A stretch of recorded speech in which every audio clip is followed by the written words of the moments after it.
Hello and welcome to the Unofficial Controller Podcast, your weekly gaming podcast, episode 20. Games news, gaming news, all the news. With me, George, and as always joined by Tom. Good news to my bad news. How's it going? It's going well, thank you, mate. How are you? I am equally as well as you. Well, probably a couple of points behind you, just because you're still riding high on the whole new father routine. Yeah, exactly. But also the lack of money for games. I think it's going to be a role reversal in many years. He's peddling this one Payback now. time. I'm not very good at games, George. You're the pro gamer. I'll never be the pro gamer. You've got to keep yourself sharp and financially astute. I do it for the fans. For the fans, exactly. Absolutely. You make the ultimate sacrifice. Talking of ultimate sacrifices, Tom, why don't we make the ultimate sacrifice and let the wave of new listeners know how the show breaks down? What have you learned in the 20 episodes that we've had so far? It's episode 20, goodness me. Last week it was 19. As always, Tom can't believe that this periodically updates of the show go up one at a time. Excellent. I can guarantee you one thing, Tom. I just have dreams where we do like random episodes as well about, I don't know, Finster Gamer's got like an old car that happened. That happened? No, that didn't happen. If anyone's now searching through the back catalogue, and he did like a mobile CEX to rival Stingray, and there was like a big shootout. No, that happened. He was in the boot. Was he? What were you going to say? I have very... Rewind. What were you about to say about Finster Gamer? There was a what? That he bought a car. Yeah. And he did like a mobile version of CEX. Yeah. And then they had like a turf war with him and Stingray, and there was a big shootout. Ah. No, that never happened. Oh, okay. And any new listeners that we did pick up have just turned off because they're lost in the back catalogue. Yeah. We're digressing. We should go to the rundown of how the show is usually laid out. Pull your serious boots on. Lord Ponselbroy's listening to this one to make sure his money is well spent. Tom, what's the first thing that happens? We ask each other what we've been playing for the past week. Sounds interesting. Yeah. And then we move on to the news. And then the feature, listeners Stingray. And then Stingray himself brings the new releases. The immortal Stingray. For the coming week. I don't think you gave listeners Stingray the holy ground, the respect it deserved. Hashtag Stingray's boot. Did you de-shoe? I did. Good, okay. We're all good. But this week we're doing something a little different because... You've forgotten the best bit of the show, how it ends. What happens at the end? I ask you what you're hoping to play. And I ask you what you're hoping to play. Let's face it. If I'm polite enough to remember, or awake enough to remember. Or if the listeners have stuck around long enough to find out that there's a part of the show called What You've Been Playing. We hope you do. Because we like getting new listeners and enjoying comments from the older ones. We do. With that out the way, we are going to do something a little different this week. Because there's been such a lot of news because of Gamescom. Do I know about this? You do, because this week you wrote the script, and a bang-up job you've done. Fourth wall, I always write the scripts. Most of the time. So we're going to encompass all the news this week into a massive News at 10 feature. Games news, gaming news, all the news. That's the one. So we've got a lot to get through this week, and we hope you enjoy some of it, if not all of it. Let's move on. What have you been playing this week? Skittle the apple cart. We're going to go in left-footed this week, are we? What have I been playing? A little bit of Minecraft, which should shock the hardcore listeners, or not, as the case may well be. Get the tombola out, because Minecraft is now up in the lofty heights of Overwatch, Red Dead, and God of War. I don't like the way Ooh, ouch. Who's won what then, Tom? Lured you in with that, what have you been playing, mate? Best pal, I'll ask you first, I'm polite. These third-rate scripts. Oh! I heard all about that. Did you? Yes. Oh. So what have I been playing? Well, first of all, who's won Minecraft Bingo? Xbox Podder. I was going to give it to Tech Mike Reviews. Oh, okay. He can have a collection of Ghostbusters memorabilia. Brilliant. That's probably the best. It probably is, yeah. Simmer down. Yeah. Normally we give away Screen Wash from Brian's Garage. And this week, I'm talking like the half pots of gone solid ooze gunge that used to pour down the fire station onto the figurines of the Ghostbusters. Okay. That's what he's won. Anyway, so what I've been playing, Tom's told you left foot in episode 20. It was not going to end well, was it? 5 minutes in, and they're already crying. Where's So my gaming Minecraft, news? anything else? Sorry. Of course, yes. Let's get on with this. Yakuza 2, Excellent. A good which game. I'm thoroughly enjoying. I'm over halfway through now and thinking the game is... this is Kiwami 2. It's the first time I've played Yakuza 2. And it's Yakuza Kiwami 2. And that is... sometimes it wears a bit thin at times because I've been around this now for 3 games in a row. No sign of letting up anytime soon. I meant to ask you the other week when we were talking about it, and there is the comparisons to Shenmue. Would you say you prefer them to Shenmue series or not? I might go as far as to stick out on a limb and say, obviously there's a lot of retro nostalgia tied up with Shenmue for both of us. Yeah. But I would say that Yakuza might well be... it's definitely a better self-contained package because the story's got a beginning, middle and end. Okay, yeah. Obviously it does link into all the games as you go through, but it's not essential. And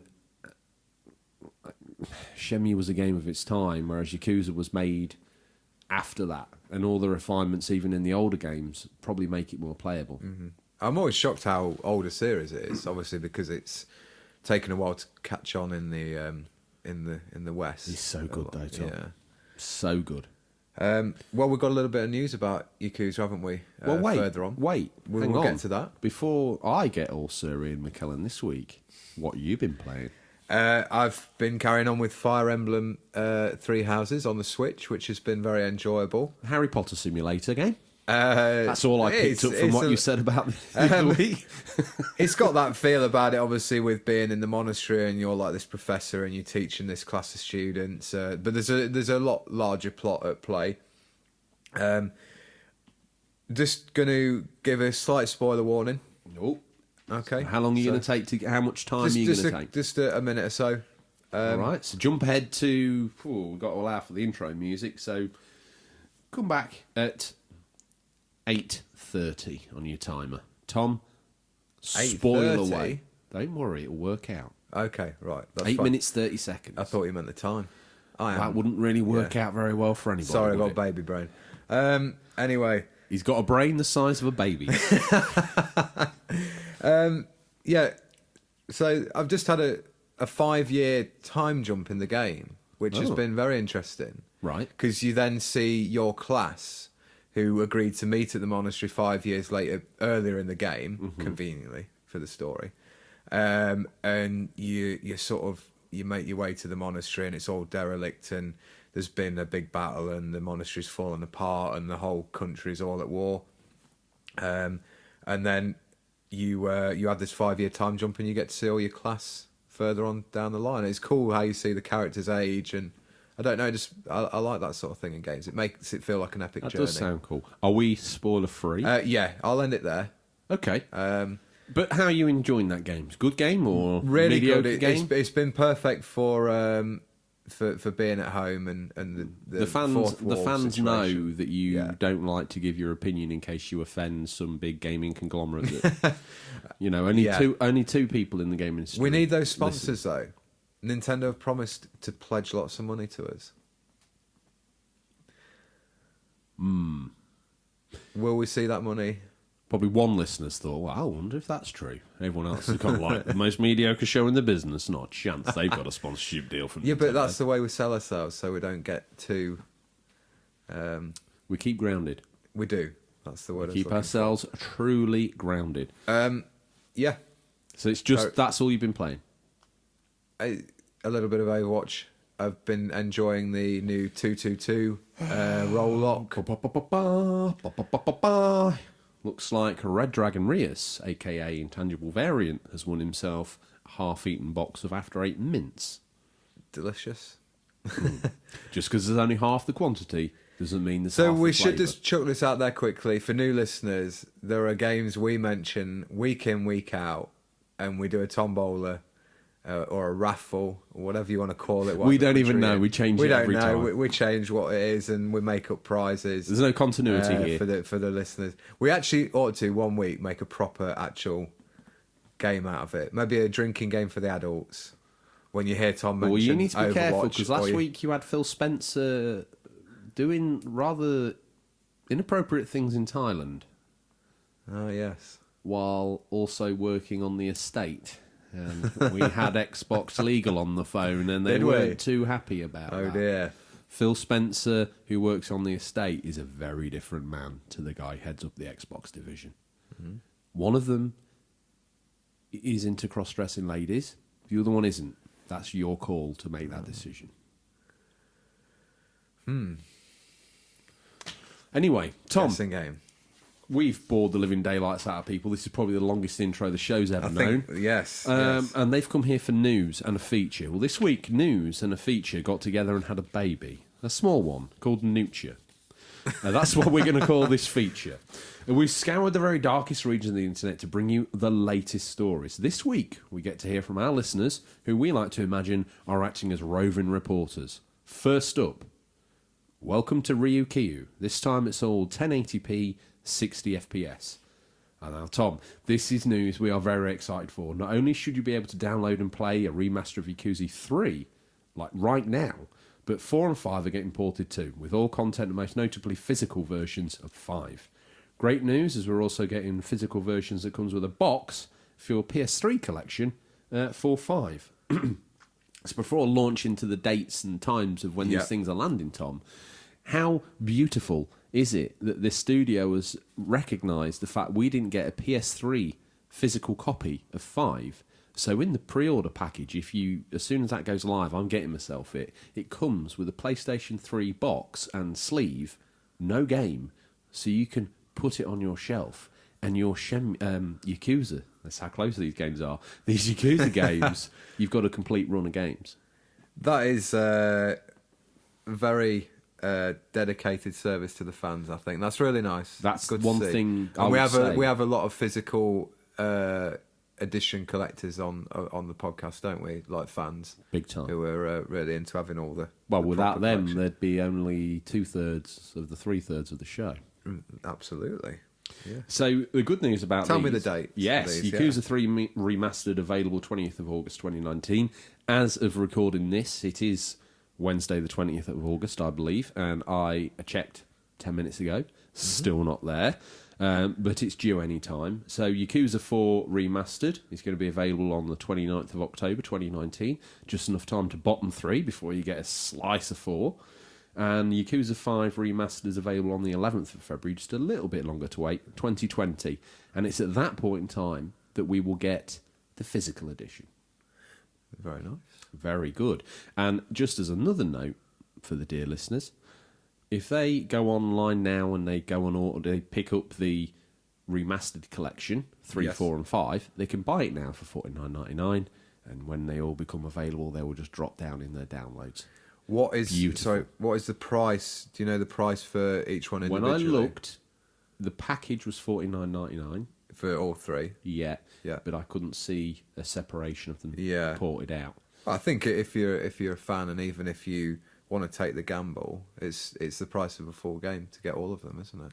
I think it's a no-brainer. Yeah, absolutely. And A lot of value for money than that. Yeah, and obviously the first ports of the games on the PS3 were 720 and 30 FPS, so there is a graphical upgrade, but Yeah. don't be expecting this to be Yakuza 0, Yakuza 6 levels of beauty. I think basically Right. instead of converting them to the newer Dragon engine, they're just porting these things over, and probably the grunt of the Look PS4 a little bit has sharper and a little bit better. Yeah. nudged it up a little bit, that's for sure. Ah. What's your thoughts on Yakuza? Why aren't you playing it? Have Yeah, you I ever feel played it? bad. No. It's like your The dream idea of not game. being able to drive around and have that sort of. I see. I'm a massive fan of sleeping dogs. Forget all that. Forget all that. Right. Like, why are you putting these two games? Like, what, the Japanese people? Proper racist. And yeah, sleeping dogs is Chinese. Bad. I'm the ultimate racist. Oh, Are we leaving that in? yeah. It's in, innit? Yeah. Warts and all. Yeah, You got us yeah. all this week. Episode 20. Might be the last episode we ever do. Yeah. But, you know. Well, Uh, you went to know. It's Sleeping Dogs is set in China. I've not ever played Sleeping Dogs. It's really good. You'd enjoy that. I think I've got it. I think you have. I think I badgered you into downloading it. No. I'll tell you what, I'll do you a deal. I bought it for 50p. 50p? Yeah. Oh, physical? Yeah. Oh. I just don't know why it's not in my normal pile, so I don't know where it is. But it's not gone in the layer pit, is it? I don't think so. I don't think I just banished something immediately to the... I didn't even ask you what you've been playing. Yeah, you did. No Man's Sky. Oh, how could I forget? I tell you what, rather than sort of... Well, that bit of news is done, and no one's really interested. Rather than in destroy that. the news, we'll do it with the what are you hoping to play? Well, I think it'd probably be better to serve this up now. Oh, right, whoa. Okay, Yeah. Hit me up with your thoughts on No Man's Sky after downloading it and nearly destroying the end of the podcast last week by putting your VR headset on. Do you know... It's great. The implementation with the Move ones, the way you interact with the environment. Once I'd gone into the settings and turned the locomotion to full locomotion like I like. I don't like teleport systems. Come on. Do the locomotion. Not quite. I don't like locomotion in VR. I like to move myself physically, and I've developed like an iron gut now where I can stay in VR for a long time. Yeah. The way you use the Move controllers to grab the flight sticks in the ship is absolutely awesome, and you feel really grounded in the world. The only thing I would say, as with all things VR, when you're playing it on a flat screen, a TV or whatever, you're having the traditional experience, you're running around, you feel invincible, nothing's a problem. Yeah. Okay? When I played this in VR, every whisper, every crack, I was like, what's that? What's this? What's that? I was living on the edge of my nerves, and it'd gone from being like quite a peaceful game. This is like I can imagine Minecraft would be, because when you're playing it on the screen, it doesn't really feel that threatening. You've got these creatures coming with you, but they're quite cartoony. And No Man's Sky isn't what I would call a horror game by any means, but I think once you cross that line and go into those worlds, the immersion makes it like I can imagine in Minecraft where it'd be quite scary, and it's the same in No Man's Sky. It's gone from a blissful, peaceful experience to one that's like, oh. And the planet that I'm on at the beginning of the game, there's lots of like vicious, nasty monsters that immediately want to bite you and take flesh off of you. So it's, you're living on the edge of your wits all the time, and it makes it a very different game. We felt like you could ignore them in like 2D mode, but in VR mode, you're everywhere. You're panicking, and I think the 360 like immersion of like you say, the noises and what's behind me type thing is.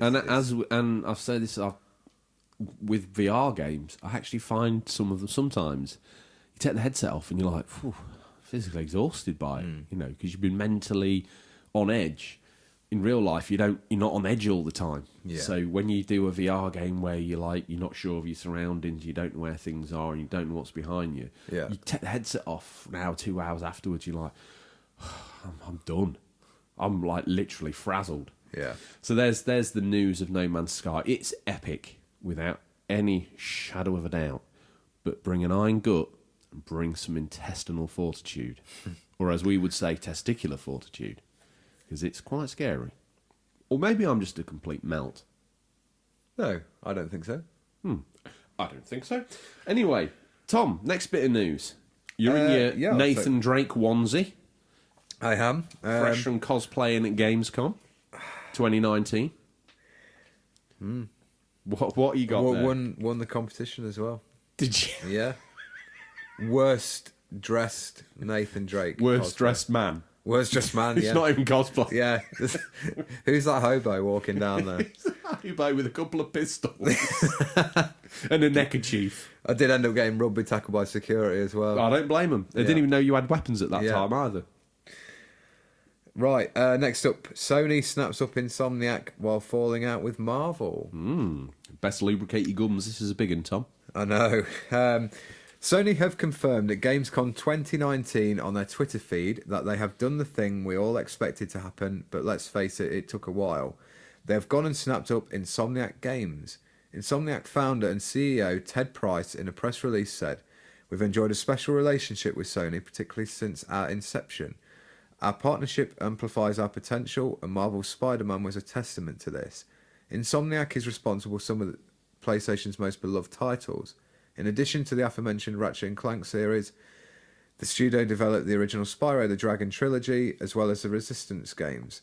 While most of Insomniac's output has been exclusive to PlayStation consoles, It has occasionally branched out onto other platforms, notably with Sunset Override on Xbox One and PC, which in a strange twist of fate, it seems Sony now owns Sunset Overdrive. Sequel or reboot, anyone? I'd gladly take. Did you try that out on the Xbox One? Sunset Override. It's good. It's good. I've watched quite a few gameplay of it, especially after Spider-Man came, and I was like, what was that all about? And I went back and looked at it and thought, that looks pretty cool. I think at one point it was one of their games of the month with the Xbox Live service, and I played it. It was good. It was enjoyable. Not better than Spider-Man, though, one presumes. No, that's sort of a next level up for them, I think. On that subject, while on the subject, it may be that we don't get any more Tom Holland Spider-Man movies, as Sony and Marvel, this is news, very fresh news today, Sony and Marvel, Disney can't agree on how to move forward. No doubt this is money related, with Sony getting a share of any films Tom's been in, including the last 2 Avenger movies. And that's, one would imagine that's a slice of pie worth having. So, we don't really discuss movies too much on the show, but we'll just digress with that little bit of news. He's been waiting months for this. Yeah. Let me talk about some films. No. We should just quickly say, obviously, the Avengers films have done really well, and they've managed to now secure the rights to X-Men and Fantastic Four. And it's almost like you've gained these, now you're losing Spider-Man.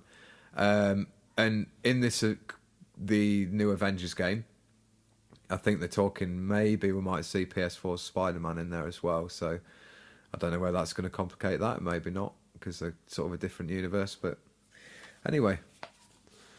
Yeah. Do you enjoy those new Spider-Man movies? And the Tom Holland? I've only seen the first Tom Holland one. And I've not seen... I've not seen the new one, no. And I've not seen the new one. I've not seen either of the last 2 Avengers movies that came out. I thought Homecoming was quite good, his first one with Michael Keaton as the villain. I enjoyed that. I thought it was a like good Michael film. Keaton, he's good. He is really good. He's good in that as well. We're going to hear from a loyal listener next. Yes, the Barber Who Games, and Sir Doyle Dono was decided he's going to co-sign this as well, because he thinks it's absolutely what he would have said. And they say the news about Sony acquiring Insomniac Games was surprising. I figured they would be independent forever. Smiling emoji. It makes sense in the long run, though. Sony and Insomniac have always been great together. Smiling emoji. I think we'd second that, wouldn't we? Yeah, absolutely. Barbaroo Games says Don O'Doyle there. So we put a all points bulletin out for Sir Don O'Doyle last week, and he's let us know he's all right. He has, yeah. That's good of him. That's good. Good to hear. Panic over. We'll move on with on the subject of sort of superheroes. Oh, slicker than a greased weasel, Tom.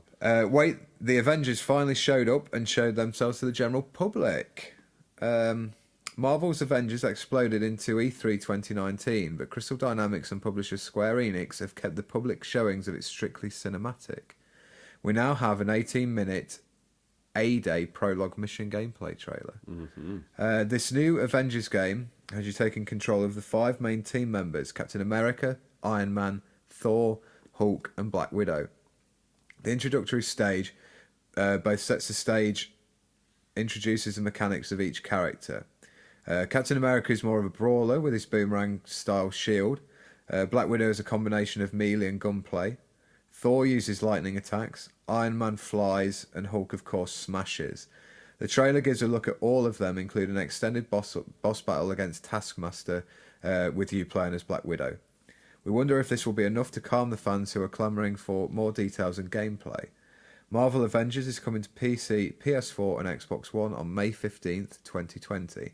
Crystal Dynamics are receiving assistance from Eidos Montreal, which is also working on the game as well. You say Eidos. Eidos. They say Eidos. Eidos.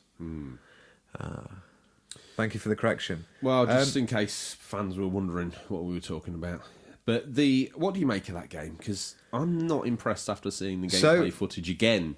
I saw the shaky game footage on YouTube, which kind of always sets you up on a sour note. But then I watched this demo, 18 minutes of gameplay, and I was really impressed. It looks a little bit linear, and from what we learned, they're taking like the Destiny route of there is going to be a story, but it's almost like an online world after that. You know, when I said to you the other week, it's going to be like Marvel Ultimate Alliance on the PSP. Yeah, I'm not going to be far wrong at this rate, am I? you're still not changing your opinion then. No. With that. 7 out of 10 max. They've remodeled the faces, I noticed, and I seen that in various news articles. I've got Now to think it the Captain America looks way better, because before he looked really old. He looked way too old for sort of Cap's like a young, fresh-faced guy. Where do you get isn't this he? from? Last minute news. No, but where do you get this opinion from? What opinion? Of how Captain America should or shouldn't look? Well, I've The seen these films. Marvel films. Yeah. There's so much more wealth of information out there about how Captain America looks. You can't just draw down I haven't and got say, the best comic book knowledge, so to me, maybe it's best you don't have an opinion on that. Because there might be... It's better that he's older. Because he's the leader. it depends in the story how long they've been around. If they're just like been together for a year, it's a bit. I don't think they would do that, would they?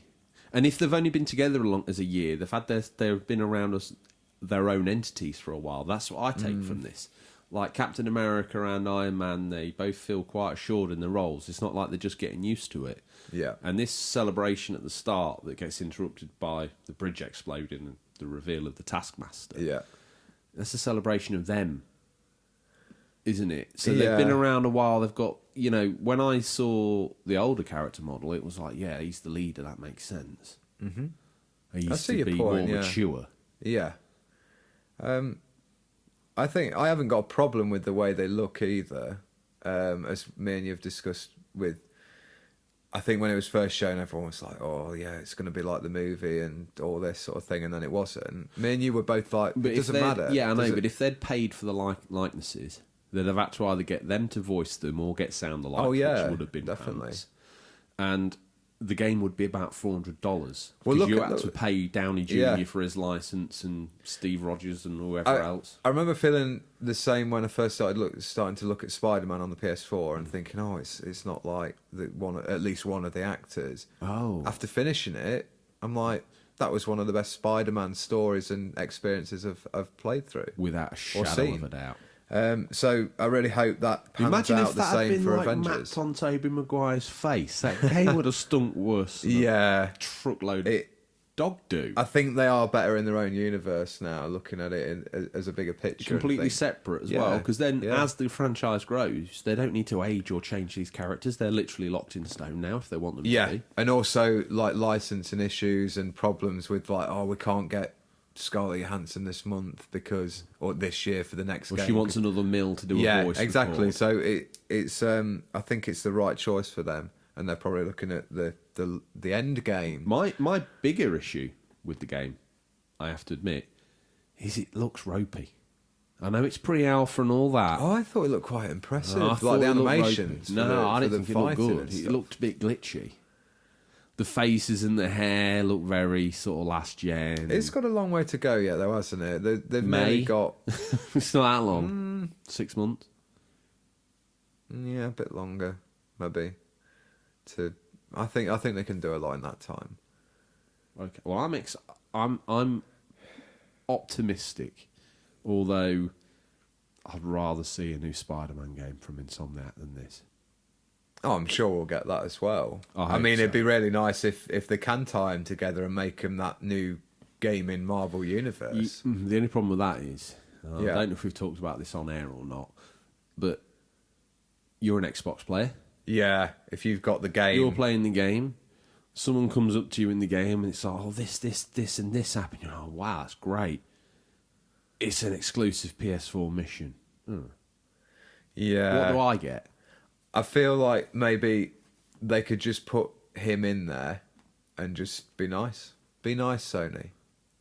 You're the bigger boys. Share your toys. Microsoft have made it quite clear last week they're not sharing their AAA titles Anymore. anymore. Yeah, Anyway. that's a good point. We done that to death? Yeah, move on? there one more thing. Taskmaster, I hope he's not like the full villain for the Avengers game. I hope there's maybe a sort of a bigger bad in there. Yeah, there will be. Yeah. I think that's just like Yeah. It's a tutorial level, so it's a tutorial level bad guy, isn't it? Yeah, let's hope so anyway. Sega finally shows us that AAA game, and it's Humankind. Tom, RTS news. You in your RTS onesie there, dressed as Napoleon. You didn't want to read this out, so I will. You're expecting another visit to the back catalogue, but we will take this. Seems Sega and developer Amplitude Studio fancy a go at Civ's crown. Do they have what it takes? Can this new game, which is very refreshing to see, hold a candle to the granddaddy of them all? Actually, Sega has had a knack of backing great strategy games, so there's every good reason for getting excited as we find out more. Basically, you can control human factions, i.e. Egyptians, as an example. As you progress, you incorporate ideas and technologies from other growing cultures, such as Viking or Roman. As the game time moves forward, adapt and absorb or resist and fight. Cool concept, Tom. I know it's not Battle for Middle-earth 3, but still a cool-looking game. You being the resident RTS guy, sat there in your Hitler onesie, strategic genius that you are. I've changed many onesies this show. Pol Pot onesie. Yeah. Quick change artist extraordinaire. Yeah. Like a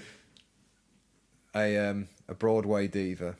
I have to change outfit every probably. First part of that sentence was absolutely correct, 100%. The second part, I'm not so sure. We're rambling. What do you make of that? Yeah. You excited? I like a strategy game, but that Sega news that we discussed of like, they've got a AAA title coming. I just wanted to see something different. And What, I don't even though? know what, yeah. Like I say, I'm glad Something very arcadey, like old... Oh, you want them to old- go into the back catalogue? No, not back catalogue. Just in that style. Why? I don't know, because... This is the guy who won't not play much of that a anymore. gen-again console because it's old. Wants Sega to bring out a game that looks like it's on the Mega Drive? Why? No, probably more like the Dreamcast era, like a crazy taxi jet set radio. We've got those. I don't mean those in particular. I'm talking about that era of game. There's something about it. The Blue Skies. Yeah, probably so. I don't know. I just expected something different. And I'm a strategy fan. And He claims to be, listeners, but, you know, he's never played Civ in his life. Well, speaking of other Sega franchises, Eslo and Midna Yes. is been New in touch again. Loyal fan. He's got this to offer. I don't know if it was from the last 7 days or maybe a few earlier, but I'm pleased to hear that a remaster of Super Monkey Ball Banana Blitz is on the way. Specifically that we're getting a Switch version. It's not a new game, nor is it the best game from the franchise, but it does mean that Sega haven't forgotten about the Monkey Ball series. I'll be picking this up on day 1 of release. Yeah. And hoping that sales will be good enough to prompt Sega to give us a new title too. I think that'd be good if they revisited that. They could. I don't know whether the new one's going to use the Switch motion controls, and obviously you could do that with the PS4 as well, I suppose. Yeah, with the DualShock controller. I got Super Monkey Ball on the GameCube as a launch title, and I was quite, I got that, Luigi's Mansion, Wave Race, and Rogue Squadron. You must have been Mumsy's favourite boy that day. You had every launch That game. was the period in life where I went from education to work, and I was like, all of a sudden, I've got a lot of disposable income. Going to treat myself to a proper launch day experience. 500 quid's worth of launch day experience, I know. I imagine. Yeah. 2 controllers, memory cards. So back to Midna and Esla's point there. That's his favourite bit of news. I'm going to break it down to you, Eslo. I'm not overly excited about a remake of a Wii game from a decent enough franchise. I'll give Have you you that. played Monkey Ball? You must have done. You're a Sega man. Ask me another question. I messaged you while watching Gamescom about this next title, and you said you'd heard of the first one, but I've never heard of it. I was a little disappointed as I watched the trailer, and I was like, "You're going to be so hyped for this because I know you love all things space." And, Why don't you read this out? spaceships. I will. Building the anticipation. You've kind of overboiled it now. Those eggs are done. All that NASA stuff a couple of months ago must have influenced Kerbal Space. Is that correct? Kerbal Space Kerbal 2. Space 2. That's how it's pronounced. George was super into all things NASA a couple of months ago, and developers Star Theory and Private Division have all but confirmed their listenership of the show. With the exciting news that they're working on a very much improved sequel who says this show isn't inspiring and driving gaming in general. Are you saying that? Well, who's saying that? Daddy Zilla's saying that. He is. Yeah. Taking the foundations of the original and tweaking and refining all aspects means fans frustrated at the lack of refinement on the original have something to get excited for come its arrival on PS4, Xbox and PC in 2020. More details as they arrive, but it sounds like the time, interstellar travel and space colony building is on the menu. Yeah, so this time it's a slightly bigger game. I've done some research on this, and I've watched a couple of playthroughs of the original Kerbal Space, which is very much locked in, from what I can understand, locked in our solar system. So like Junus to Mars, the Moon, Venus, Mercury, all planets within our solar system apply within. And you sort of build your rocket, which launches your vehicle into space. It carries the Kerbals. Yeah. Then you design all this. You get given the mission parameters like we need to get a Kerbal to the Moon. So you build a rocket capable of getting outside of Earth's gravity, then slingshotting around the Moon, dropping a Kerbal down, getting the Kerbal back up and then back to Earth. It's actually quite a detailed game. It sounds silly and it looks silly at times, but the physics and the technology behind this are actually very cool. Yeah. In fact, on YouTube, one of the things I watched was a real NASA engineer uses Kerbal Space, not for anything to design the next evolution of NASA ship, don't panic, but he's down there and he was using it just as an example of, and he thought it was actually a really great game. He tried to land a rover on Mars, which was his job in real life. The infrastructure. Yeah. Wow. So he had to build this ship, and then he had to build the capsule which held the rover. Then he had to decide like when the rover's parachute deployed and how it. If you wanted to, you could scrape back some very deep layers in this game. Oh, it's very technical. Yeah, but the graphics looked a bit ropey dope. Right. And I think the fans have alluded to that when they've said that, the refinement's not very good, and I bought this to PlayStation 4 and you haven't changed it, you haven't refined the controls. Well, they've been busy making the second one. And judging by that graphics in I was that very launch impressed with the trailer, it looks incredible. Most impressive. As No Man's Sky has proven, Tom, spacescapes can be some of the most beautiful things to look at in gaming. Yeah, agreed. I remember looking out of the window on the Mass Effect ship, I think, and thinking, wow, that's cool. Has that been mentioned enough now to qualify? For the Tombola? Yeah.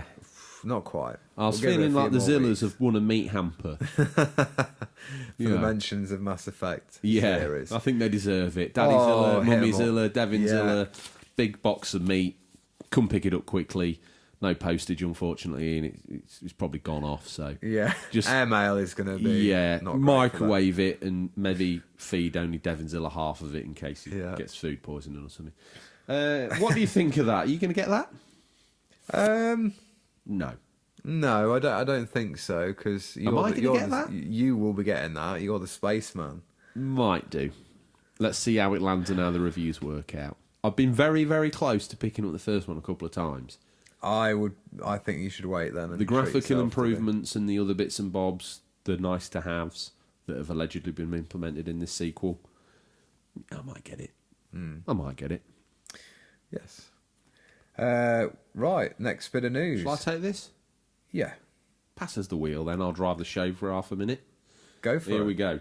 Gears finally shifts things up. Tell you what, it's been mentally exhausting coming up with these one-liners.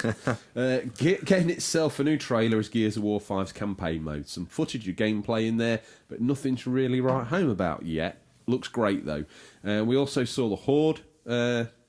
Script writers put cottage there, but I think the word he's looking for is footage, which is looking frantic and frenetic with the ability to prep an area, then defend it against the Horde.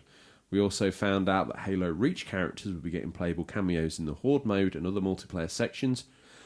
Tom, Gears 5, what do you make of all that malarkey? I'm a little bit sad I'll not get to play that with not having an Xbox, but it's going to be something... Why don't we draw down Lord Ponsonbury? How much is a discless Xbox One S? Well, that's a good question. I think they're about £200, is it? I thought they're 150. They can't be that cheap. Well, listeners, tell us, and it might be Tom's lucky day. Yeah, it's looking good. Nice to see the Horde mode return. If Father Christmas, a.k.a. Lord Ponsonbury, dropped one of those down the end of your bed tomorrow morning, I would be a happy man. would you? While Gears 5's out, but then it would just become a Don't you media streaming device. dare say sorry, Mr. Gates. Sorry, Mr. Gates. Sir Spencer. Sir Spencer. Phil Spencer as Sir well. Phil Spencer. Yeah, I've knighted him just to make up as an apology for what you said Oh, about right. him last week. They've got the scruples on you, haven't they? On you, they've warned me Oh. that this is not tolerable anymore. Phil Spencer's a family man. Is he? Yes, he's not Mr. Epstein's black book, that's for sure. Those- Return to the Gears universe. Did you see the trailer? Yep, I've watched the story trailer. I'm not overly What do taken... you reckon about that kite skiing? Oh, that looked cool. Yeah, but what quite an interesting- gameplay functionality did that offer? Because she was getting towed behind a vehicle. Kind of makes the kite a bit redundant, I thought. Sometimes they have this idea that the world is it's almost like a Mad Max style thing, and then other times they've had like quite very high tech vehicles. It's a strange mix. I know in 4 you had the big walker that we saw again in the gameplay in the story trailer. Yeah. I think Cole is in it, and he's beating up a locust creature. Well remembered. You look like Yeah. you're searching there I for was, a minute. yeah. No, I mean the Gears trilogy, the first one on Xbox 360 is one of my favourites. But I was a little disappointed with 4. It didn't feel like that big enough change. 4, I think, is the only one I haven't played. Yeah. But they've got some new characters mixed in with the old ones. It's almost, I tell you what it reminds me of, like with that, is the Star Wars chucking in Luke or Han into what we say are characters who deserve their own films, because they get overshadowed. And I tell you what else it's like. He's pointing, listeners, so Pointing, he's serious, spitting serious. facts right now. You know when they're trying to put over a wrestler Right. and they just get squashed by someone like Hulk Hogan? It's like, Why put him up there Yeah. to crush him? yeah, exactly. Because he's crushed everyone in the Yeah, Federation to this point, and now like- you crush him. It looks weak. Don't get me wrong, we all wanted to see Marcus Phoenix back in the Gears games, but you've started out as his son in the 4th game and his friends. So bring them back, but not in too big a way that they're just making you look at the new characters going, I'm not really interested in them. So, to just decipher all that for the loyal listeners, are you excited, yes or no? Yeah, I'll watch a gameplay stream of that. Okay. I'll watch someone play through that. I on boiled YouTube. down your comments, much like sugar to jam. And I didn't come up with that answer, so I'm glad you steered us straight. We've got another roving reporter about and getting all these down news there? stories. Who's got the word press tucked in his pork pie hat today? It's Doogie McBain. Now this one made me chuckle actually. This little comment, I thought it was very good. I like the news that a boy whose mum smashed up his Xbox for playing Fortnite too much went on to win £900,000 at the World Championships. Way to get one over on your mum. He says he might use this as an example on his wife, so I can get more gaming time. What does he want his wife to do? Smash his Xbox up first? And then he suddenly becomes a Fortnite god and wins Doogie lots of McBain, money. we're confused.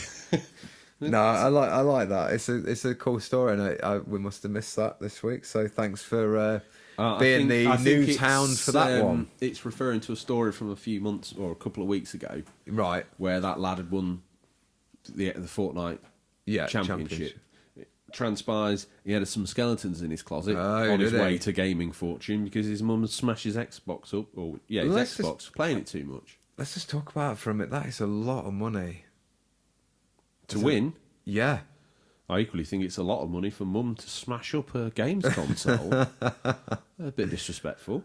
Yeah. Is that how you teach him respect, or does he have to unlock it by being a good lad? You know, there's other ways to. Maybe the 900,000 is just he's lost it already because that's how much he owes his mum from getting all the skins and the packs and season passes on Fortnite. Oh my goodness! So you're saying he's bought every emote? Yeah, he's done the job lot. £900,000 game that to fully unlock. English boy, Ultimate Edition. English boy makes it through to the final of the Fortnite Championship, wins 50p after paying for skins and unlockables and hammers. I'll take this next bit of news. Go for Stadia shows it's got what it takes to hang with the bigger boys. Look, Stadia is a grower, not a shower, okay? Stadia turned up at Gamescom, where once again showcasing its platform and games. This time, heads turned as they've gotten hold of Cyberpunk 2077, the game that I normally can't pronounce, but this week, well done, seemingly teetotal for 2 days before the show. You. I pulled it out of the bag, and now I can take my drink shakes and knock myself clean out. They also went on to confirm Samurai Showdown, Doom Eternal, and the mighty Mortal Kombat 11. Now, Tom, let me throw this conundrum at you. Is this latest list enough to tempt you next gen, or now considerably more affordable than the likes of the next Xbox and PlayStation? When it time comes to make an upgrade, will it make sense to go Stadia? Now, we've not thought of it through let's bring in the lens question.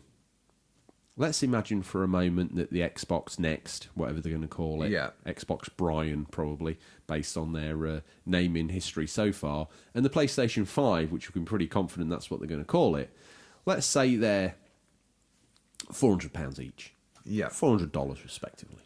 400 Australian US dollars. But the Stadia, as we know, I think the max price it's going to be is about £50, £100. Really? Oh, look, all of a sudden, the eyebrows have left his face and they're stuck on his ceiling. Let's bring them down and reattach them surgically to Tom's forehead and ask him... I'll say this straight away. It's not going to have the exclusives that I'm going to want to play on the PS5. Cyberpunk 2077? That's a big score for them. Good on you. What if they can make the claim that it looks better there than anywhere else? I'll be like, how good's your internet connection, though? It might look good on your mate's internet connection who's got the best connection going, but you get yours home and you're like, got the dial up, and then it doesn't look great. So, again, that is the problem with streaming. Is that worth £400? Depends how big a difference it is. It's top of the show, Tom. I think there's a market there. Top for of the them. show. You told me can't really afford the games anymore. Yeah, what if Stadia, with its monthly pass of games, allowed you to dip in and out such titles as the new Assassin's Creed, Cyberpunk 2077, Doom Eternal? So how are they working these games? Are they going to be like rentals? As far as I can understand, you pay X a month like Netflix. And you have sorry, I see. Yeah. And you have access to these them all. games. Yeah. As far as I'm aware, once they've gone to Stadia, they stay with Stadia. So you get a console Stadia controller in 5 years' time. You can still play Cyberpunk 2077. Well, as we've discussed before, we're fans of the physical games as well. Although you look around at the... We're in Tom's side of the bunker this week. We are. The mediocre selection of games. 2 games, a skull that's a candle holder, and a yoga mat. That's all that's in here. Yeah. The collection of my Switch and PS4 games is not And a amazing. photocopied picture. I feel like if I put my Switch collection on, Ozcat would be no longer a fan of the show. Ozcat would ask you who the resident Nintendo expert was, because it certainly wouldn't be you.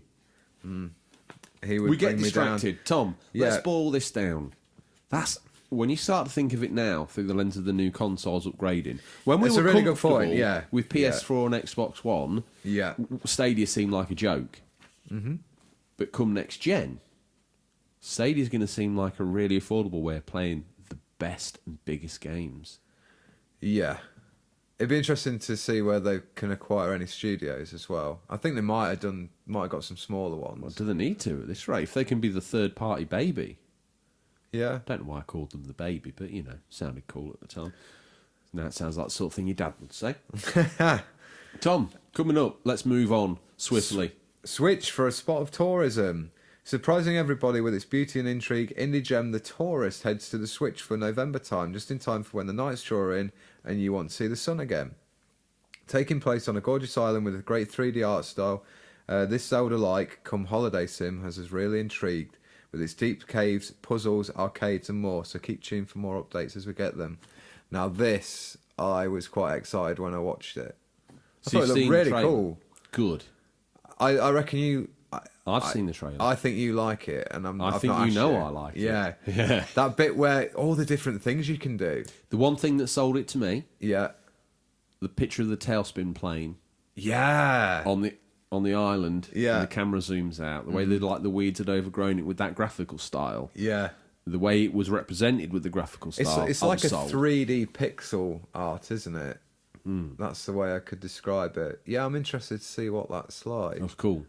I like the bit to where me- where he goes like deep sea diving. Yeah. And he gets like grabbed by a He tentacle. was in an arcade machine as well. Oh yeah. There's lots to Yeah. this. There's lots to this. I think that could be really good, and definitely one to keep an eye out for. So that's The Tourist. Is that exclusive? I don't think it is. It was in the Nindies showcase, but I think got it's the coming impression to. that it was an exclusive. We will have to look into that. We'll do some research and come Yeah. back to you. Yeah, I thought this looked great, and I thought the art style was reminiscent about something that I know and you know is in Stingray's boot. Rad had yeah. that flavour to it. Yeah, And I was pleasantly surprised by this game. I think there's probably more to do in the Tourist game as well, from the looks of the trailer. as in side activities. Yeah, Yeah, I agree. I agree. yeah, definitely one to look out. Another for. bit of Switch news. While Do you you've want to got take the that wheel? one because you're a fan of these games? I will actually, yes. Switch joins the Shooty Bang Kill Gun Game Club. Worth noting that two great games, Super Hot and Hotline Miami Collection, are seemingly now available for Nintendo's handheld come home console. Not the usual place to find games like these, but we know from experience Hotline Miami is awesome as a handheld game, as we can testify as it's never left and still lives on the bunker's rather beaten but surviving Vita. It'd be great to see Super Hot get more traction too, as it's a really great game. Hotline Miami, Tom, played it? No. Okay, let me tell you how awesome it is. Again. I've only played... Hotline Miami. Who are we going to pick out? No, Xbox Podder. Say sorry, because compared to the wealth of Red Dead, God of War, and whatever God else watch nonsense that you talk about on a weekly basis, Hotline Miami's probably had 2 mentions. I'm dragged I'm being cruel. I'm being dragged cruel. up to the top of the Aztec Mountain and slaughtered. We've got all these prizes to give away, though. Slow down. They're meant to last a whole year. I've got a Christmas hamper in the back. Well, Ponsonbury wants From them to go. 1997. He wants them to go in December. He don't want them to go now. Right. He's trying to slow down with the raffle Slow prizes. down. Chew your food. Hotline Miami, great game. I'd recommend to you. It's like a top-down GTA, isn't it? The old GTAs. Oh, why don't you just call it Sleeping Dogs? It's nothing like any of that. Hotline Miami, you're That's the idea, confusing though, isn't it? that with the other game that I was playing, Which one was that? Shakedown Hawaii. Oh, yes, he says. I am awfully sorry.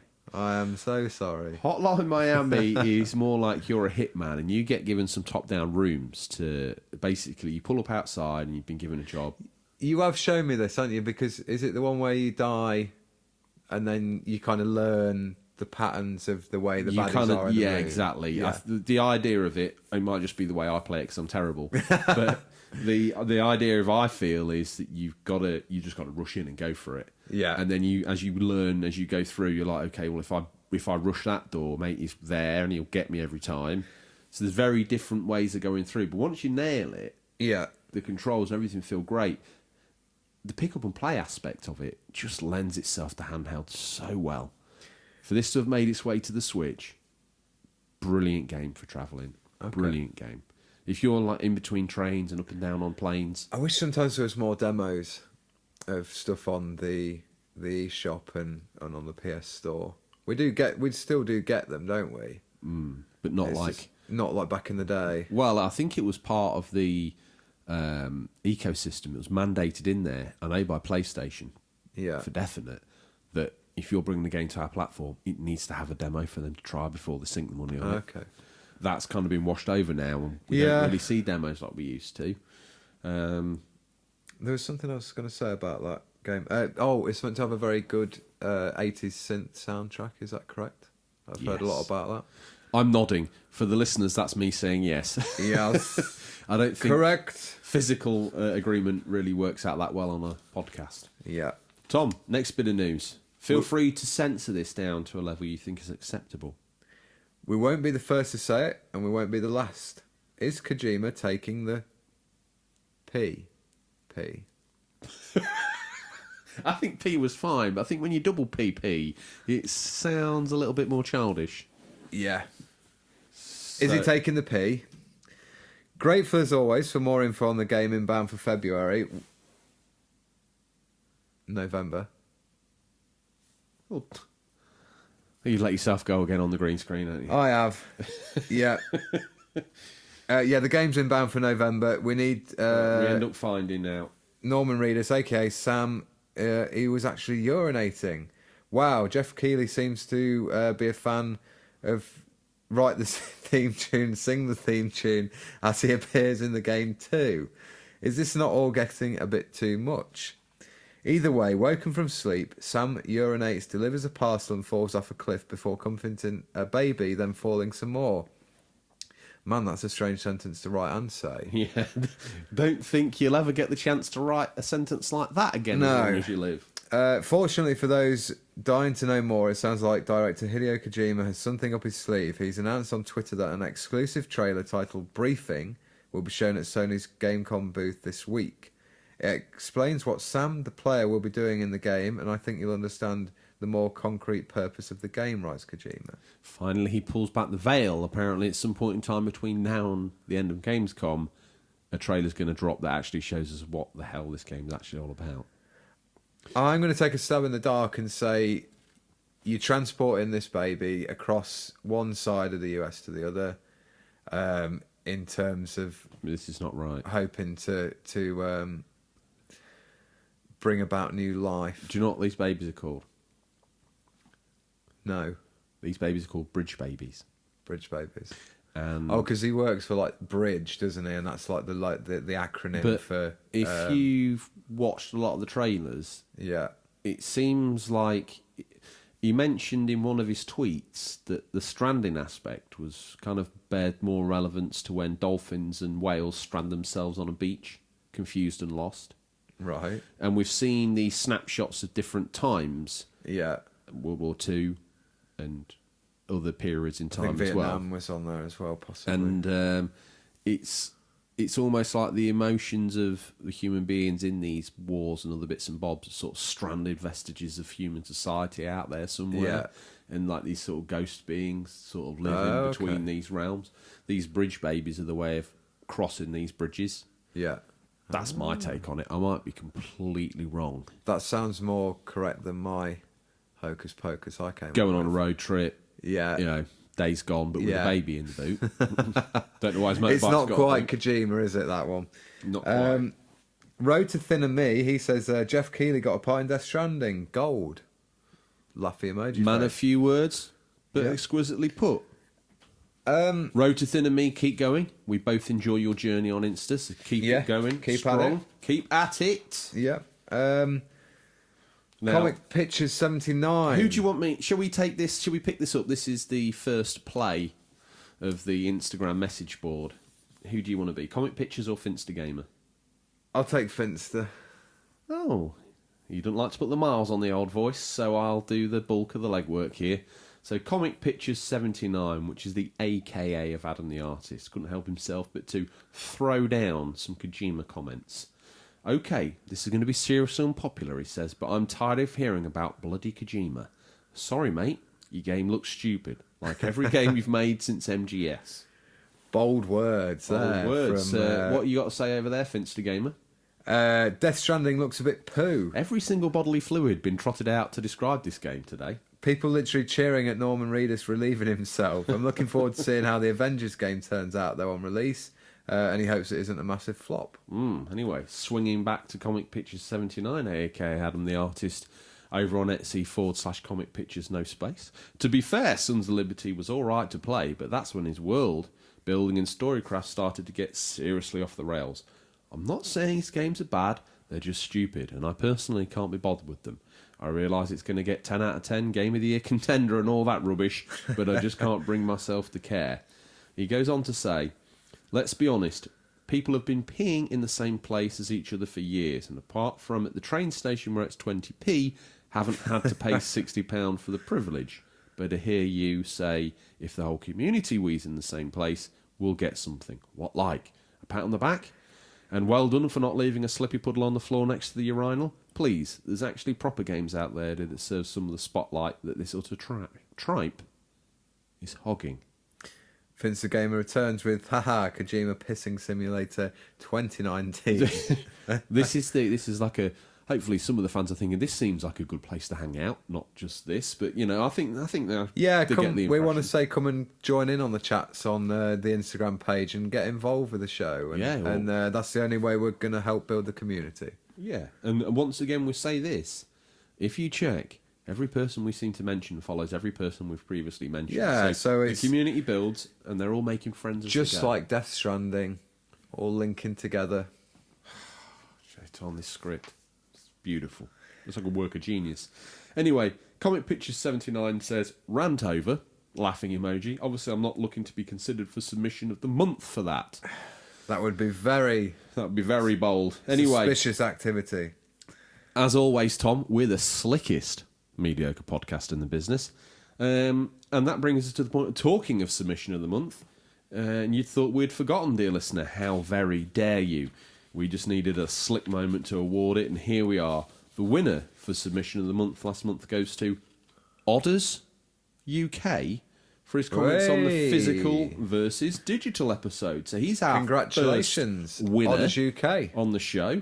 Well deserved, and we'll drop you a DM letting you know how to claim, and we'll get the ball rolling with the art of your choice from Adam the Artist. Now you can either pick an Unofficial Controller podcast drawing, or more likely one of the cooler art pieces. Yes, of the more established geek culture icons out there. Yeah. Although one day Stingray will stack up against Wolverine, Leonardo. Tom, he would own them. He would in a fight, really, wouldn't he? Wolverine, he'd slap him like a twig. This guy deals with Federation against copyright body regen. No problem for Stingray. No, you just have a vape. So, well done, Odders. I think, looking back through that, Tom, it was not easy. The level of submission that we've always had has been top notch. And when we said we were dishing out a prize, everyone brought their A+ game, and it made it a lot harder for us to pick. Yeah, there's been some great submissions over the past month, and thanks everyone for all your input. It's always greatly received, and helps build the show. And do you know what I'd say to everyone else out there? Thank you for contributing. Dry the tears. Get your pen and pencil out. Because the game's back on. 4 weeks from now, there'll be another prize. Excellent. Unlike you, Tom, I've cleared my yard arm and made sure I've got enough cash in the bank to cash this cheque. Come 4 weeks from now when another listener wins a picture of Wolverine. Here's another bit of news. You look like you're from Japan, and your appearance makes me think you slept rough in a cave for 20 years. There'll be a play on words from a soundbite from the Shenmue trailer. We've got another Shenmue trailer today, if you're interested, and it showcases more of the distractions and activities, as well as a first look at the arena, a place to hone your martial arts. Keep your eyes peeled as we await this game's now imminent November release. You giddy about that? Not as much as I feel it should be. There's a lot out in November. I actually think by the time I get to November, I'll be so Japanned out You just feel like, no. I'm not. I don't want to drink another I don't want to drink another But fake kind of pot. it's set in China, though. And much like the top of the show, I can't seemingly tell the difference between any of them. You know what? I'm going to buy it. We know this. Yeah. You're going to buy it. We know this. The arena fighting, like back in the day, the fighting looked awesome. But now when he like almost slides across in that like shuffle style, and for me as well, I don't feel like in the original games.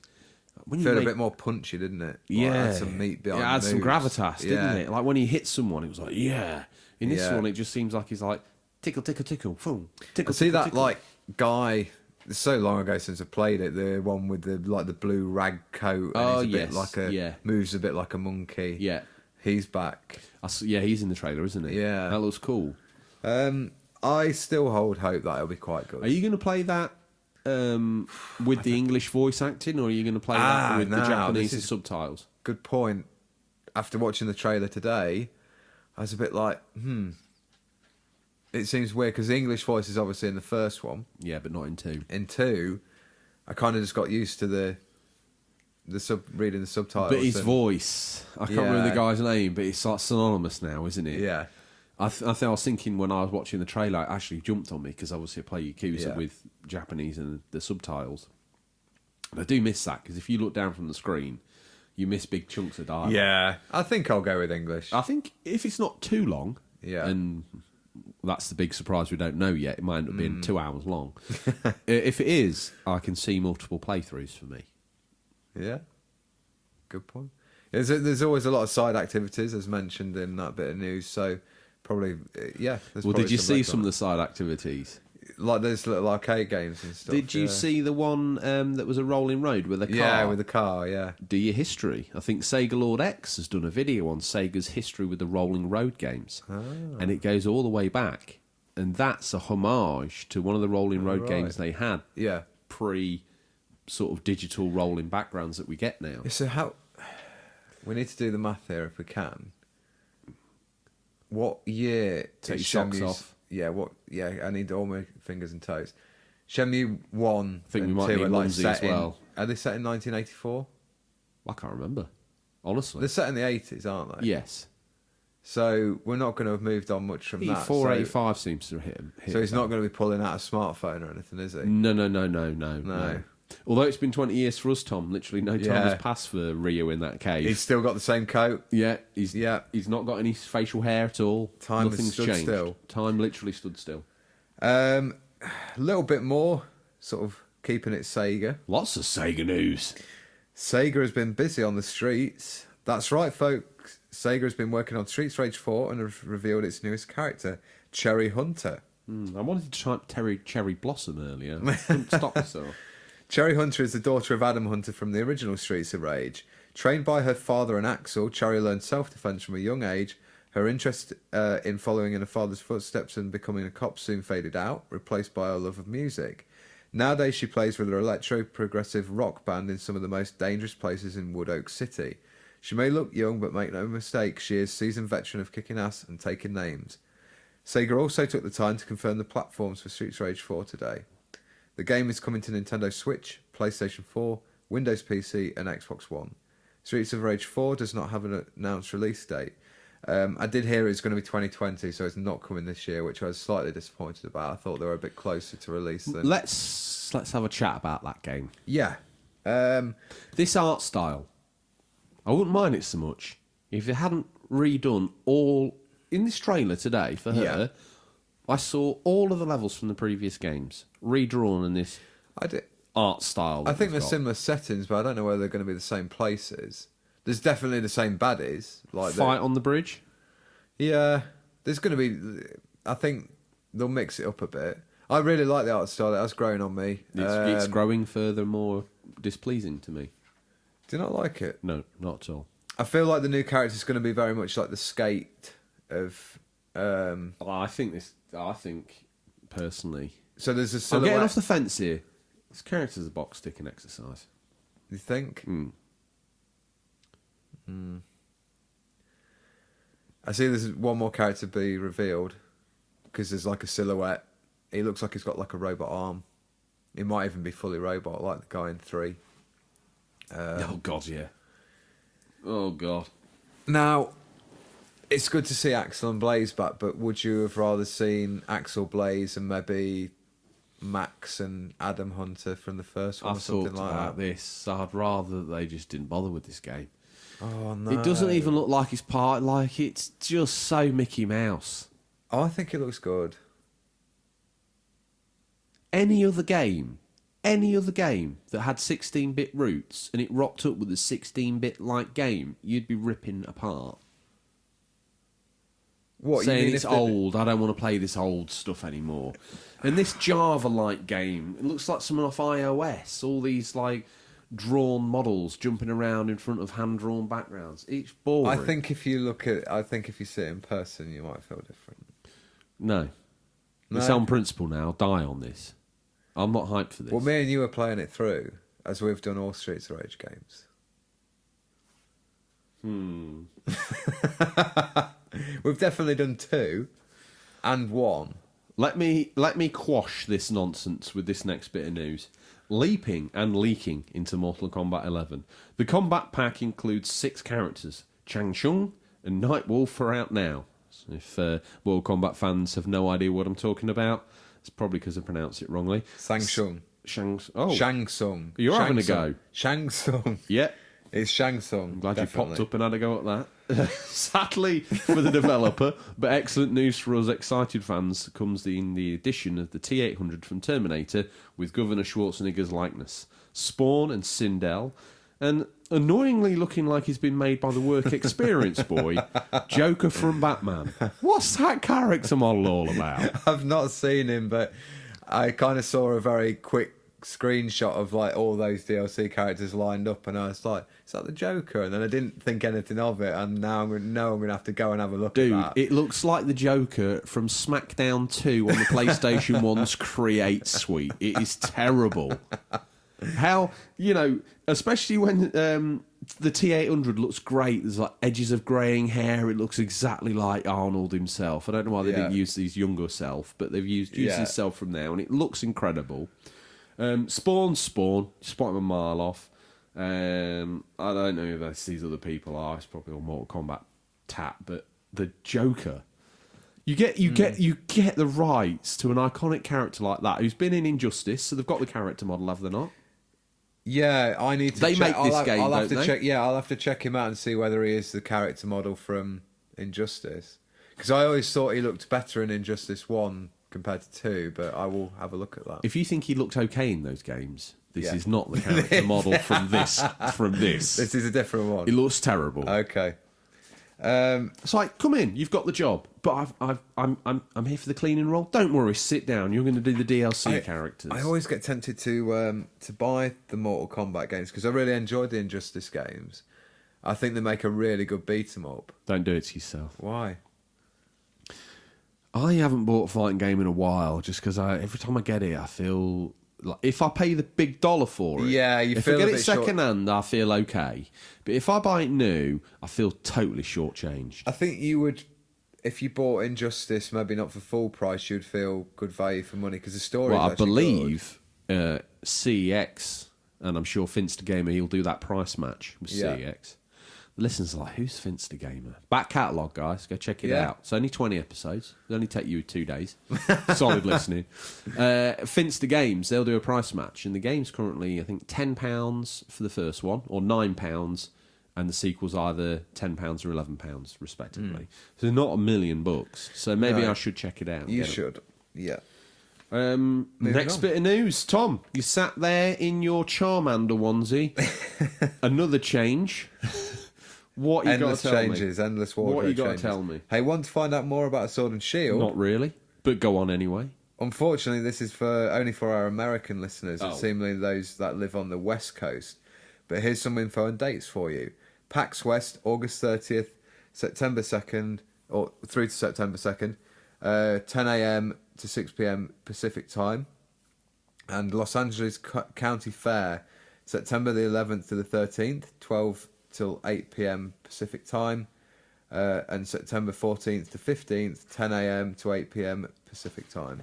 So they're just where you're going to be able to see the next sort of... Also, Tom, going to be at the State Fair of Texas, October 10th to the 14th, from around 10 a.m. till sometimes as late as 10 p.m. Central Time, obviously being in Texas for the longer listeners, Tom. If they're a little bit unsure about how that works out, probably the same as British Sea Time. Yeah. The classic line. And what goes on at the what goes on at these places? Here you can educate yourself on the... Now, how do we pronounce this? I heard it on the thing the other day. Galarian. We'll go with Galarian culture, and even nab some photo opportunities with some Galar-specific Pokemon. Yes. In addition to learning all about the Galar region and the new Pokemon Sword and Pokemon Shield games, visitors to the tourism centres will be able to experience many fun activities. Everyone who stops by should make sure their cameras are equipped, since there will be various Galar-themed photo opportunities that are... Do you know what? Every time I see... Can I just interrupt? Yeah. Sorry. And apologies to our regular Australian listener, but when I see that word, I want to say Galar. Galar. Galar, mate. You're screaming Galar. Anyway, get some exclusive tat.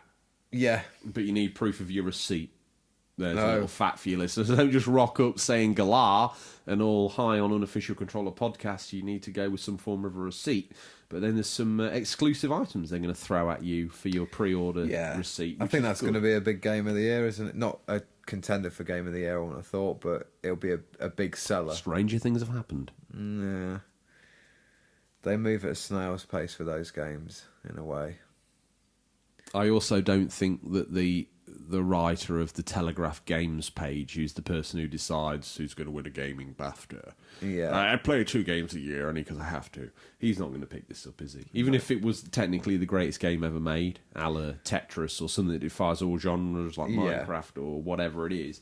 It's not going to win game of the year, unfortunately, even if it's a well put together and decent title. You excited for that? You primed and hyped? No, I won't be picking it up, I don't think. Whoa. Hang on a minute. Where's Tom and what have you do with him? What have you do with him? I can't even speak. I'm so excited and confused. Like, what has happened to him? It's not as big a leap as I'd hoped they were going to take. God, sometimes I wish I could record some of the sound bites you spin to me over the phone when you say, have you seen the new trailer for Pokemon?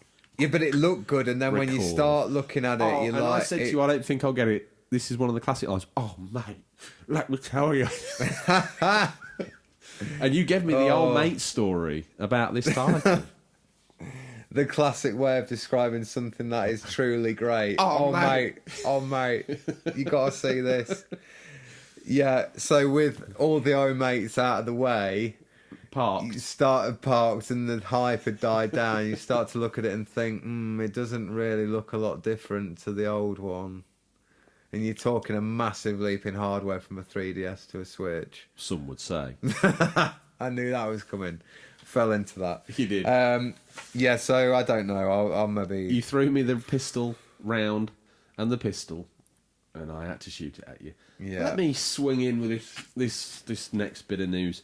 Tom, scientific fact. Drinking lessens feelings of pain by 50%.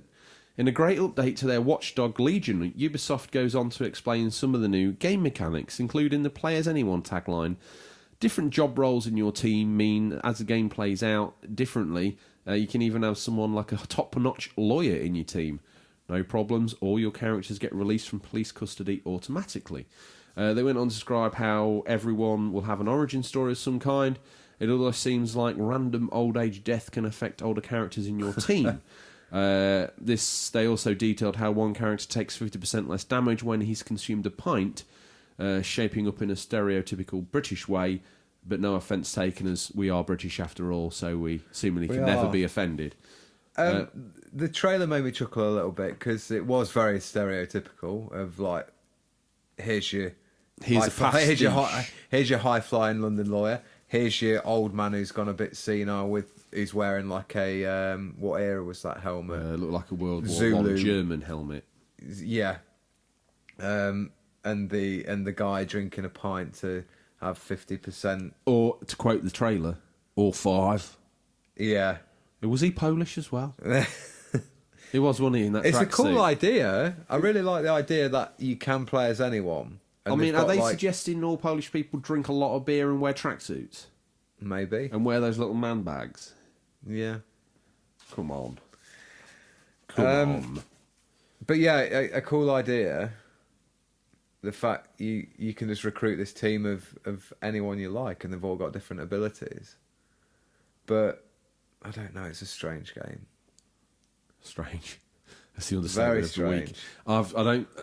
It's stranger than Death Stranding. Well, we'll see what more comes of it. It's not out till next year either, is it? We've seen so much of it considering it's not out till next year. It feels like it was going to be like out for Christmas. I honestly, when I found out it's coming out next year, I was like, what? No, it's coming now. We've seen footage, we've had play demo, we've had gameplay, we've had all sorts. Not till next year. We like Ubisoft though, don't we? Yeah. I think sometimes. Yeah. They're one of the favoured developers. They put out a lot of good stuff. As we've exposed them before, though, they wait for the big conglomerate like EA to make the mistake, and then they quietly do it themselves. We love you guys. We love the fans. That's terrible, EA. I can't believe you're doing that. Delist our content. Tom, let's round this news out. We can't round the news out without another win for the bingo, and also the salt lorry's outside. Yeah, Lord Ponsonbury's ordered the salt for this year's drive de-icing. Yeah. Couple of tons of stuff, but it might be all needed to be consumed in one go with this piece of news. Yeah, we're going to need a lorry full, but we couldn't end the news section without the bizarre and counting stories of the secret Bonaire project looking for certification. Seemingly getting it everywhere bar Australia, who as always needs some of the darker content checked or removed. Sorry to our Australian cousins, it's out of our hands. Anyway, what is this? Rumour has it that Bonaire is a Caribbean island that could add length or a revisit to the Western Red Dead Redemption 2. Could we see another sort of castaway simulator, as we do in the main story, where we visit Guam? Guam. If we hear even a whisper more, we will bring it straight to you. What do you make of that? Have you been all over that? I know I did. You love this rumour mill. I also, to further substantiate this rumour, Rockstar North's Red Dead Redemption window decals are being removed as we speak. Oh. They normally have a game in the window, whatever game it is they're working on or announcing at the time. And for the last year or more, it's been Red Dead. That's now coming down. Oh. So one would imagine it is a timely time to possibly announce that new thing or the rumoured DLC that we've been promised. I think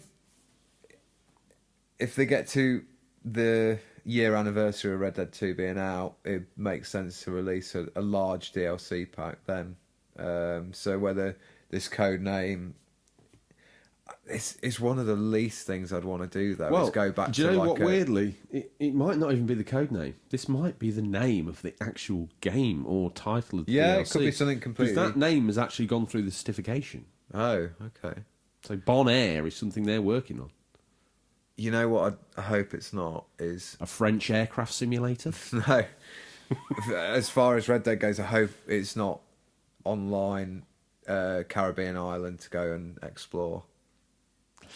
Tom, out of everything that you've said so far in this 1 hour, 23-minute podcast, that's probably the thing that's most correct. Mm-hmm. I think it's going to be that, isn't it? Yeah, we know what we want. We want Red Dead 1 Remaster. Rockstar, we're local boys to you. Give us what we want. Mummy, please can we have Red Dead 1 Remaster? I'm sure by the time one of the hardcore Rockstar they listen, employees gets caught up with this episode, GTA 7 will be out. The amount of CD copies of our podcast we've shoved through the letterbox They've all got something underneath their cups of tea, though, Tom. And they don't look like coasters, friend. Did we miss anything? Or do you have an opinion or take on the news we missed? Including this, obviously, this week's been an absolute bumper news. The one game... Wait, what are you doing? What are you doing? He's lawless. He's ad-libbing again. Let him go. Free like a bird. There's a few little games that I saw. One was the Tourist, looked really good. One cool thing I saw was Mario and Sonic at the Olympics. Hear me out. Did you see the retro bit? So yeah, they went from 3D graphics and then they did like a 100-meter sprint and they had like the actual animations from Sonic and Mario. So the Sonic is the Sonic from Sonic 1 and 2, Tails, Dr. Robotnik. I thought that was a real cool idea. Does that mean that Mario and Sonic at the Olympics will be coming to PS4 and Xbox, and then the Switch gets that 2D one? No. Oh. Yeah, I think it's it must be a Switch exclusive. Probably. It is, isn't it? Surely. They're not going to allow Mario on the Xbox. Depends what franchise. Depends where Sega thinks Sonic lives these days. And speaking of, we provide facts. Our rumours are backed up with a bit of fact. Ori and the Blind Forest is coming to the Switch. As we discussed last week, while we fight away in the mediocre pile, people just don't realise what we know, do they? No. We were talking about what games we'd like to see come to Switch and PS4 from the Xbox catalogue. I said Ori and the Blind Forest. A week later, it's revealed. Okay. Tom. We are in the know. If the masses want to get in contact with us and, get an opinion in the feature, give us a bit of news, tell us that we missed all this great news from Gamescom 2019 that they're literally screaming down their speakers at, how would they get in contact with us? You can reach us at questions@unofficialcontrollerpodcast.com and also direct messages on Instagram or Twitter. Tom. And also, please leave any comments on the YouTube videos of the podcast as well. Or is that where you want to direct them? And remember to subscribe as well, please. It's very important. We really want to push the YouTube channel and try and grow that. So please like and subscribe and give some of the episodes you might have missed a listen. Please do. Hey, Tom, it's that time of the week again. When the big man makes a house call, you better be ready. These guys and girls got in touch to show us their pickups from Stingray's boot. You can too. Just hashtag Stingray's boot on Instagram or Twitter, or email us at questions@unofficialcontrollerpodcast.com. So if you're listening to that, you'd have probably gone to your phone and navigated into the word tags on Instagram, typed in Stingray's boot. There you go. I'm feeling for Tom because he's having to shovel some coal onto his Nokia 3310. Kicking off, Retro Gamer Thomas. Further, his relationship with PCSO Ross Kemp. Ross Kemp's let Retro Gamer Thomas, the electronics Hannibal of the village, move into his spare bedroom. No longer does he have to live in the shed. And it looks like Retro Gamer Thomas and PCSO Ross Kemp have been down IKEA and bought some shelving to transport the gaming collection there. I don't know if PCSO Ross Kemp is a gamer, but by the time he's finished, Retro Gamer Thomas will have made him one. New games room under construction. Can't get enough of him. Once again, a prop for the Unofficial Controller podcast. If I could pay you back in kind, I would enjoy that. Next. Game Boy Nerd. Yeah. New listener. He is. Oh, he's picked up some good games there, Tom. And Genesis Collection on PS2, Kingdom Hearts, Greatest Hits version, Batman Vengeance, so obviously he's a man of your eyes. Probably got a slightly more realistic Joker in that game than in the Mortal Kombat news. And a nice little setup there with his flat screen, and he's got some choicey looking sports titles for his Mega Drive in that little holder on the front. Nice. Something tells me that you're going to run out of space very soon, Game Boy Nerd. Hello everyone to my new shelfie in my game room. Interesting. Can I take this one, Tom? Because I've never heard this before. I don't know if Ash Event's winding us up or not, but he's got a picture of a bulletproof vest and a copy of Bulletproof by 50 Cent. Not only is this the Platinum's hit version of this game, which is harder to find than you think, but the collector's edition came with a full-size digital camo body armour. But you had to get shot once before you could take the game home. So happy to have both pieces in my collection. No need to thank me for the 100 accurate gaming facts, and here's just a few of the folks I like following. And again, great, thank you for that. But have you heard that, Tom? You pre-order the premium version of that game. You rock up at your local game store and get shot. Yeah, sounds a good day out. Whew. I've never been shot, but I should say it knocks the wind clean out of you. Yeah, even Hang with on, the very... Tom, we've got to do it. Sharaban. He's back. We incite the man himself, and it looks to me... And he rises out with a Dragon Ball Z collection of figurines and Dragon Ball Z games going all the way back to the SNES. Yeah, any kind of Dragon Ball Z tat, he's got it. He's all over the Game Dragon Boy Ball nerd. Z. He's not in here once, listeners. He's in here 2 times. 2-time world champion as he is already. That would make Sharaban like a 50-time. He's like the Ric Flair of Stingray's boot. And Game Boy nerd is like the... He's got one of Rockstar's early games on the PS2. One that I remember showing you. Let me get my eyes out and zoom a zoom. Smuggler's Run. Do you remember playing that when I gave you the showcase of the PS2 with Time Splitters, Smuggler's Run, and then a copy of my brother's game, Orphan? You were not that impressed. And you seemed quite happy with your Dreamcast at the time. I certainly was. Yeah, he's got some other good titles in there. Forget about that. Oscat's here. He's here. He's got some Switch games, some PS4 games. Hang on a minute, Oscat. This has got to stop. Your obsession with getting every single Switch game means that you have bought My Little Riding Champion, horse riding simulator rated E for everyone on the Switch. A fine choice. That's next. It's probably in Stingray's boot for all I know. He's bought some PSVR games and some Wii U games. He's now ratcheting up his other collections since he's done such a good job of the Wii. Tom Radbash Gaming's Gaming back on the scene. Any name that we haven't heard for at least a week, we're going to get all emotional over and we'll probably get scared. cry. We might have lost had an accident. Or lost more listeners. Chris McClum, this soundbite, he's going unheard every week. It is. He's either fallen, we can say this now, or he's dead. Because the option of him not being a fan of the show is not likely at all. No, surely not. So he's obviously dead. Radbash Gaming, series of unfortunate events on the XO, on the GameCube. Yeah. Metal Arms on the Xbox, and Special Forces Nemesis Strike, if my 21 vision can work that out. Ash Event coming up next with a very cool steel box for Splinter Cell. Like very neon green with the great night vision splayed goggles. out there like that, isn't it? Legs akimbo. Yeah, cool. Sharaban. My goodness. Sticking with the Japanese lifestyle. He's got Gundam Wing. You know, last week when you were like not that excited because it was Stingray Spirit and you were flagging a little bit because you were looking forward to your warm milk. Yeah. And I said something like, let me ask Sharaban if he wants to co-host the podcast. Yeah. He answered the question. For real? Yeah, he said, I'd like to, but I don't speak English. Oh. Otherwise, he was more than suitably qualified to be your replacement. Well, he's probably overly qualified, even if he can't speak English. IA Retro Gamer Dad got himself a copy of... You had this, didn't you? No. Mortal Kombat Deception. What did you have? I had a lot of games on the had Xbox, I can't remember. Shaolin Monks. It's Jade Empire, which was a BioWare Stop RPG. talking. Stop talking. I am. Slow down. Open your ears, not your mouth hole.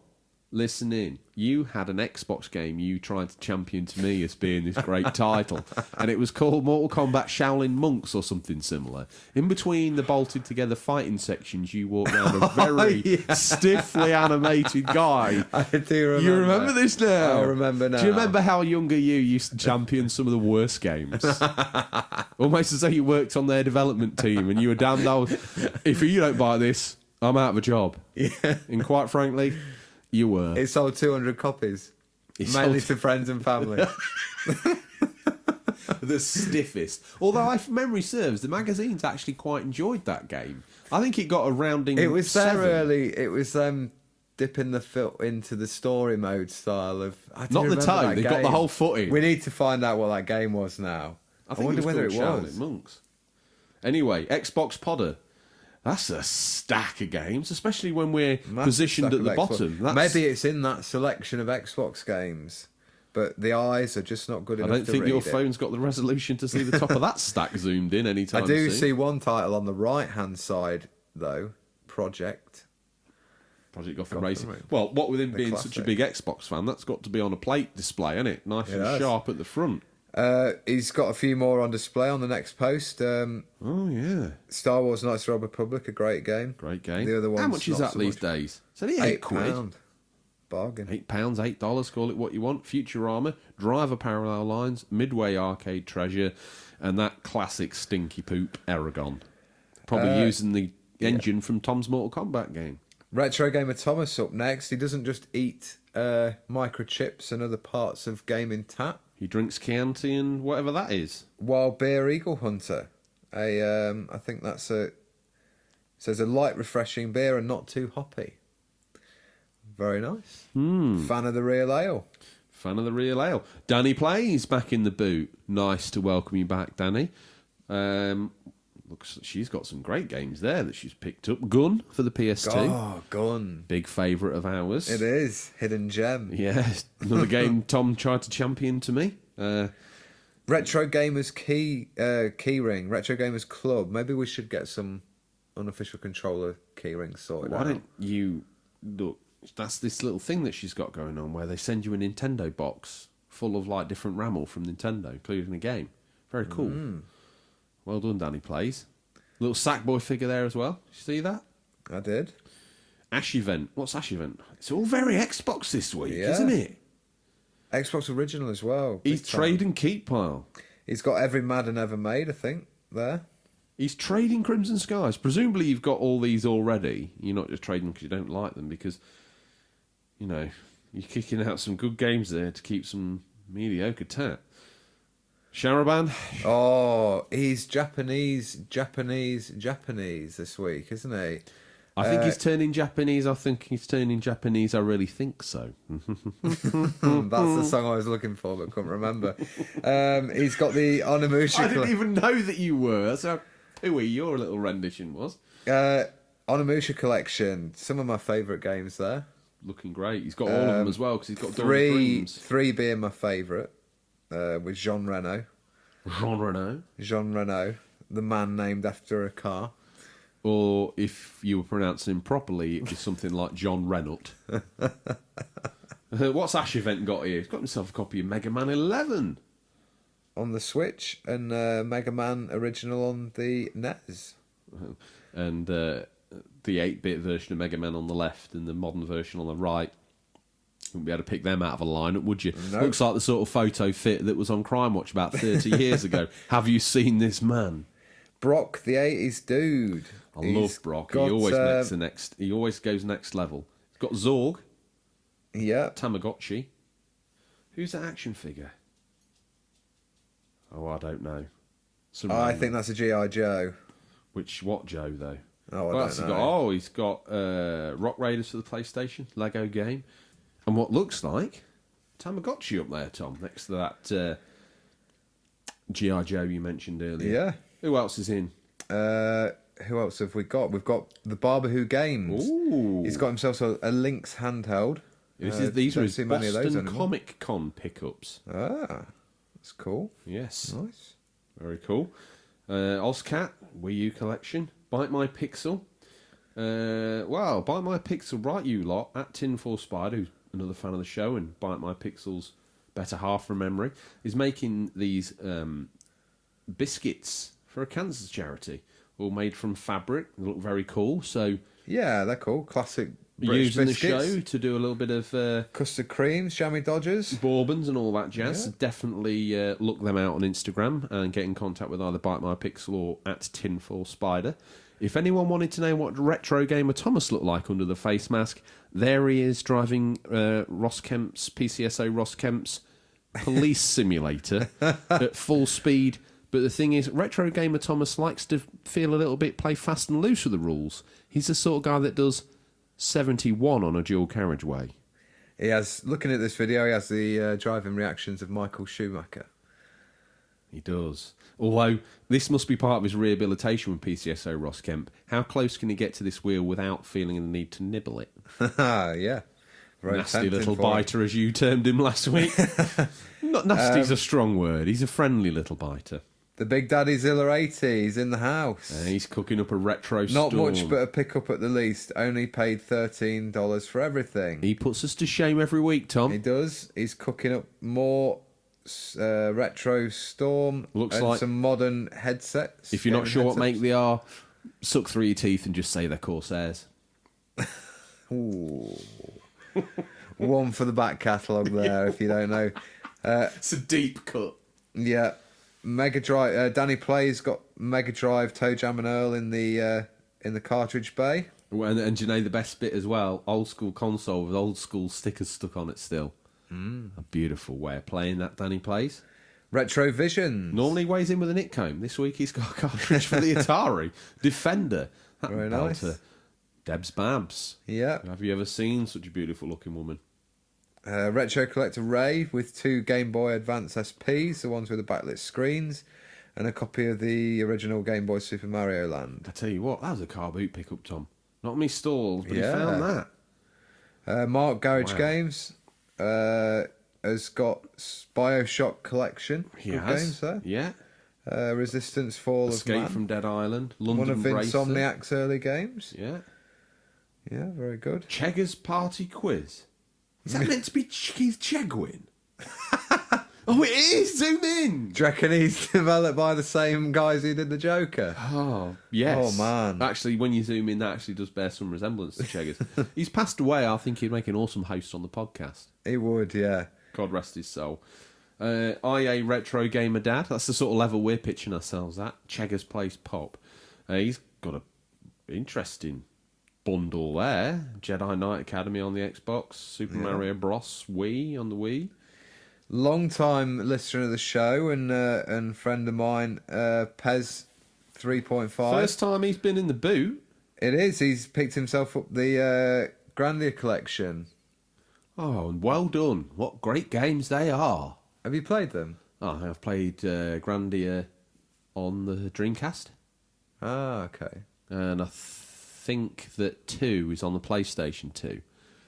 From memory. Or Grandia 1's on the... actually, that's right. Grandia 1 is on the PS1, and Grandia 2 was on the Dreamcast, and then I think it came to PS2 later. Yeah, he said to me he's been waiting a long time for these on the Switch, so good to finally see them on Good games there. as well. A man of class and elegance. Harvey Retro. Some drivelling half-wits written. He's done all that nice picture, and he's set the picture up and he's composed it the way Spielberg would frame a shot in one of his greatest films, and some monkeys just put at the bottom, nice. What sort of guy does that? No. Oh, One with more games and sense. Harvey Retro, Dragon the Bruce Lee story. Good film. Not sure about the game, never played it. I mean, I've only ever played the SNES version of this game. Yeah. Used to skive off a mates, as a confession, used to skive off school. And play this. And I remember it being quite good, actually. I don't know what it's like on the Mega Drive. I don't know if it's a straight port or different. But he kind of went through his movies. Each level was based on one of his different movies. It was actually all right, I thought. Great Moving picture from on. Ash Events, animated, holding a copy of Fahrenheit for the 32X Mega CD combo. Sorry. No, I've done. Rated G for gamers. He's got some Maker's Mark whiskey, good choice, and some more Xbox games, and an Ultimate Xbox review guide. I tell you what, based on our lack of knowledge about the Xbox product, I think we should be doing a retrospective for the Xbox original, don't you? fans are screaming for it. They are thirsty for it. So thirsty he's downed half a bottle of Maker's Mark to get him through Yes, the first yeah. 19 episodes of this mediocre podcast. And I think we're back to the start. Full turn of the wheel. Yes. Very good.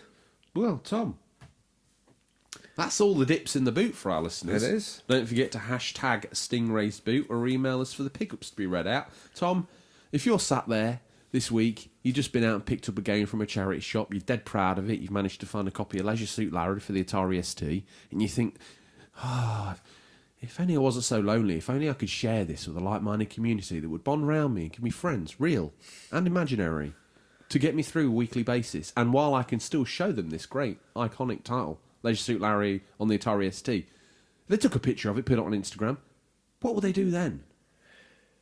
So, make sure your filter game is pretty strong. Get some nice sort of angles on the pictures. We don't take any old tat on so you get Stingray's photographic lessons as well. Yeah. Here's me thinking it was just the contact details. Yeah. So you put hashtag Stingray's boot on the bottom of the in the comments section. We got there. We did. And we'll hopefully read it out on the show. Well, you might get roasted. We tend to go a little hard on people on the Stingray's boot because we like to have a bit of a joke. It's all fun though. Yeah, it's all fun and games. We like the friendship of everyone that we've built a friendship with so far to this point, and hopefully that continues and grows to many more. Yeah, Tom, let's not waste. If you've not, let's waste his time. Sorry, he's only a fictional character. He can wait. If you've been on Stingray's boot loads and you've not commented on the feature section, please do so because it's always nice to have some feedback from various different sources. Also, let me second that. If you're listening and you've never been in the feature and you've never even bothered to put your leg in Stingray's boot, what the hell is wrong with you? Get involved. Yeah. Come on. There's a family waiting to embrace you. It's not just me and Tom. Fancy a little tickle on one of your Instagram pages from Finster Gamer? Get involved. Yeah. Want to find out who Xbox Podder really is? Get in the community. Want to find out who Red Dragon Reus is? Listen to the back catalogue and hit up Intangible Variant. Or don't. Don't tell him that we sent you. He's in secret. He is. He's waiting at the bottom of the yard, and he's waited very patiently, Tom. And he's so angry this week, and he's so pushed for time, he doesn't even want me to do a third-rate preamble over his third-rate mediocre sound effect. So, with no delay, here he comes. It's time for a peek in what we affectionately call Stingray's boot. What's nestled between some counterfeit nappies and a dodgy copy of Battle for Endor this week. So these are the new release highlights for the week August 19th to August 25th, 2019. Listeners, these are out on digital or physical, or will be by the time this podcast is in your feed, but could be region dependent. Springs, doors, he's here. Do it. Rad for the PC, PS4, Xbox and Switch, August 20th. Can I interject? Yeah. I forcibly need you to make this your mummy because I've already got a mummy, and I think this deserves the hype. Yeah, what I was going to have as mummy isn't actually out this week, so you were correct, which was Control, which is out next week. The script man is never wrong with the facts. Always curated to the next highest level that one can find above average. Yeah. Good. I feel bad about what I said last week. What makes a bad script writer, eh? What makes a bad dad? All of the above. Radabad. Tell me.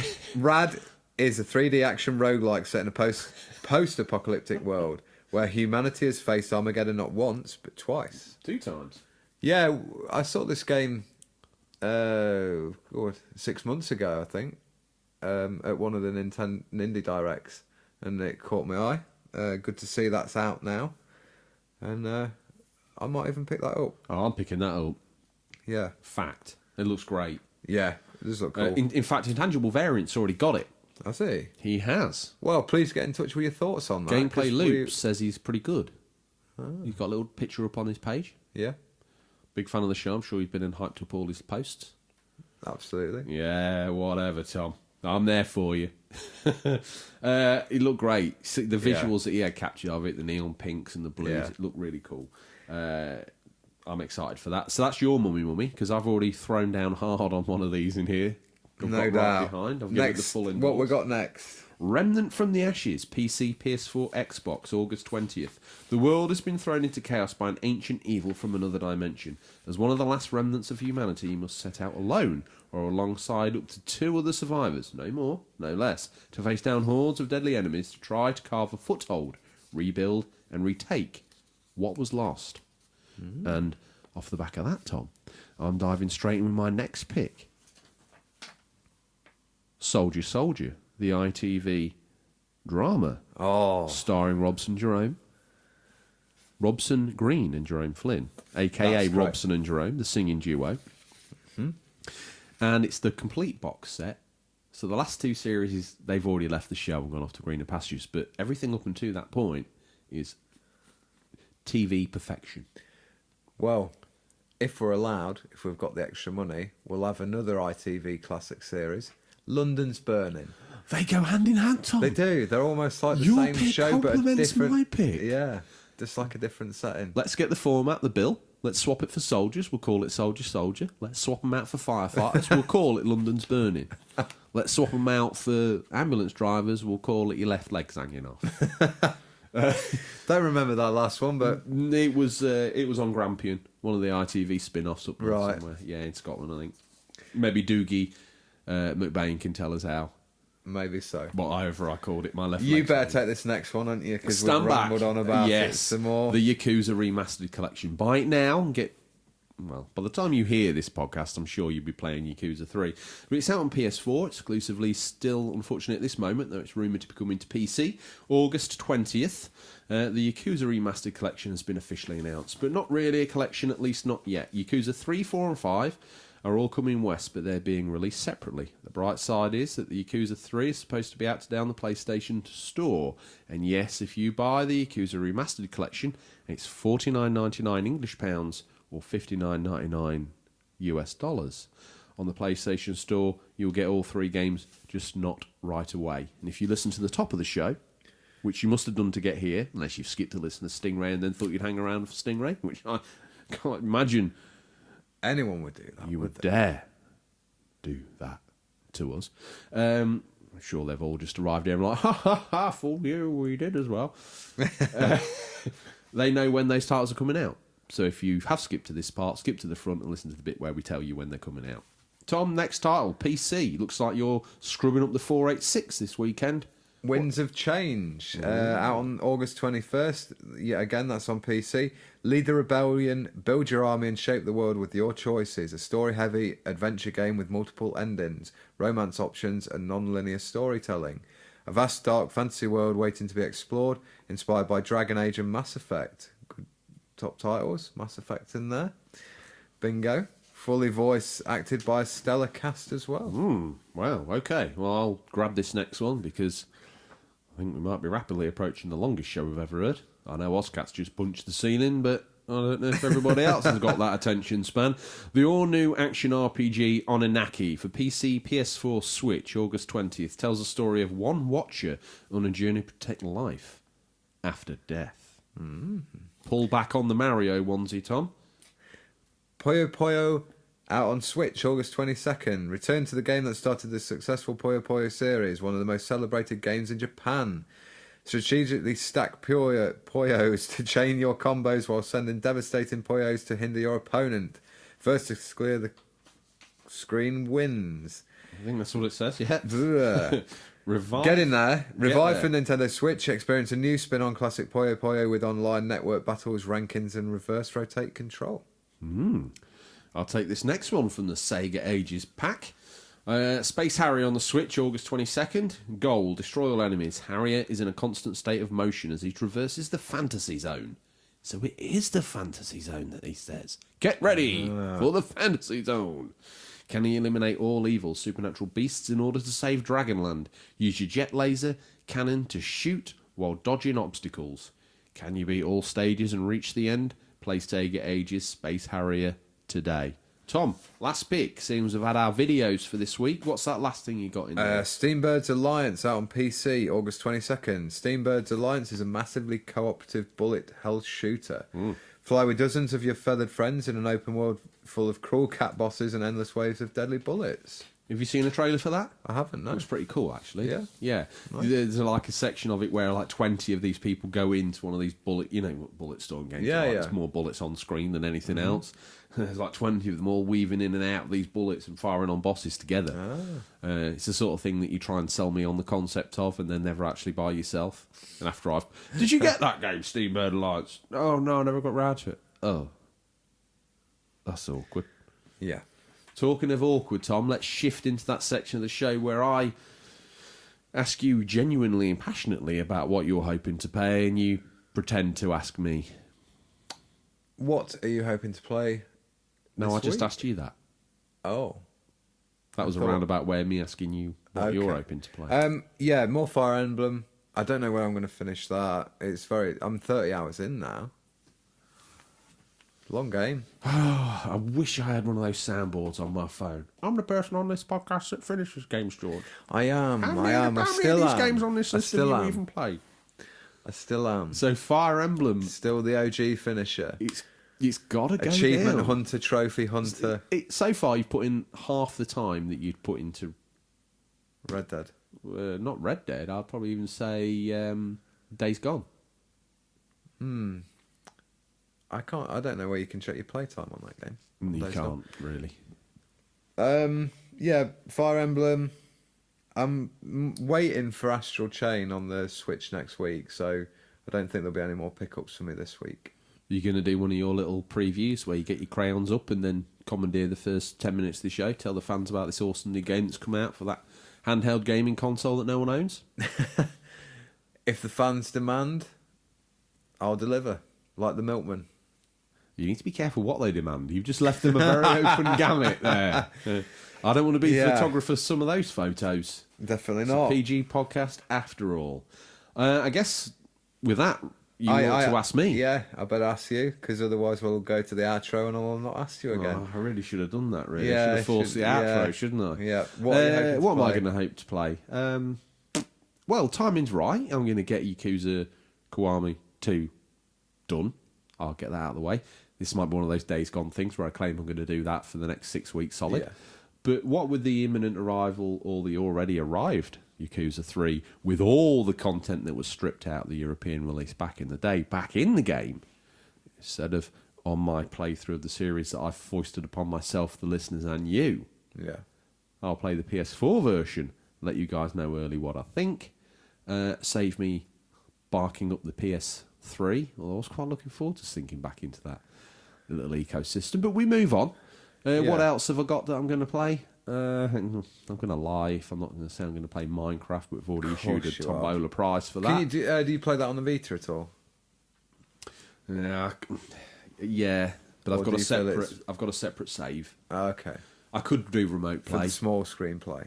Yeah, you can take a game. You can work on a world on your Vita and transfer it up to the PS4. Yeah. To look at it on the bigger boys console. Mm-hmm. But you can't take your game back down then to the Vita. Oh, okay. I think from memory, and luckily I've got both. I've got a PS3 and a Vita. If you buy the Vita Minecraft, you get the PS3 one automatically, and you can chuck the games between on those. So the choice is there, but I've chosen to just play it predominantly on the PS4 because I've not been out and about as much as I would normally be. Yeah. There's a game out before our next show, which kind of didn't make this week's new releases. I'm curious to know where you're going to pick that up. Called Control. And do you know anything much about it? It seems like the first big title of like the start of the big. What game did they winter make before? Remedy. What have they made? It's not Alan Wake's crew, is it? I think it is. Remedy, yeah. Yeah. And it does look very cool. I mean, the game looks cool, but I just don't feel like it might be a sleeper hit. Because it's almost come like... I didn't even know it was out next week, and it's like, oh... Let me position it this way to you. I don't think it's going to be a sleeper hit. I think it's going to be more like the game Remember Me on Xbox 360 and PS3. And that title sums up the question, really, doesn't it? I don't know. I think I'd prefer... Well, on that news, obviously, there's been some rumours that Sony... This is totally the wrong end of the show for this nonsense, but... Doesn't matter, we're longest ever show, I think. Well, they've been hanging around back... Shuei Hoshida, big fan of this show and listener, has been over to Remedy. Come on, hold it together. I am. Some things can happen. They do. And... like that time we nearly got Miyamoto on the show. But... He got called to some extra plumbing work. Now people are bringing it all into question. Shuhei, we love you. Without you, we wouldn't even be in the charts. So, anyway, he's been hanging around at Remedy, and rumours has it that they're up for sale, and Alan Wake's part of the deal. And Sony are looking at buying. So Alan Wake on the PS4, and maybe a sequel. I think it'd be PS5, wouldn't it? But we digress. Yeah. Anyway, have we Took enough of their time, Tom. I think we have. You could almost call this a two-parter. In that case, that's all we have time for this week, listeners. As always, thank you for your time, and we look forward to the pleasure of speaking to you again next week. Until then, happy gaming, and remember, there's nothing wrong with being given the unofficial controller. It's what you do with it that counts. See you next week, Tom. Cheers, mate.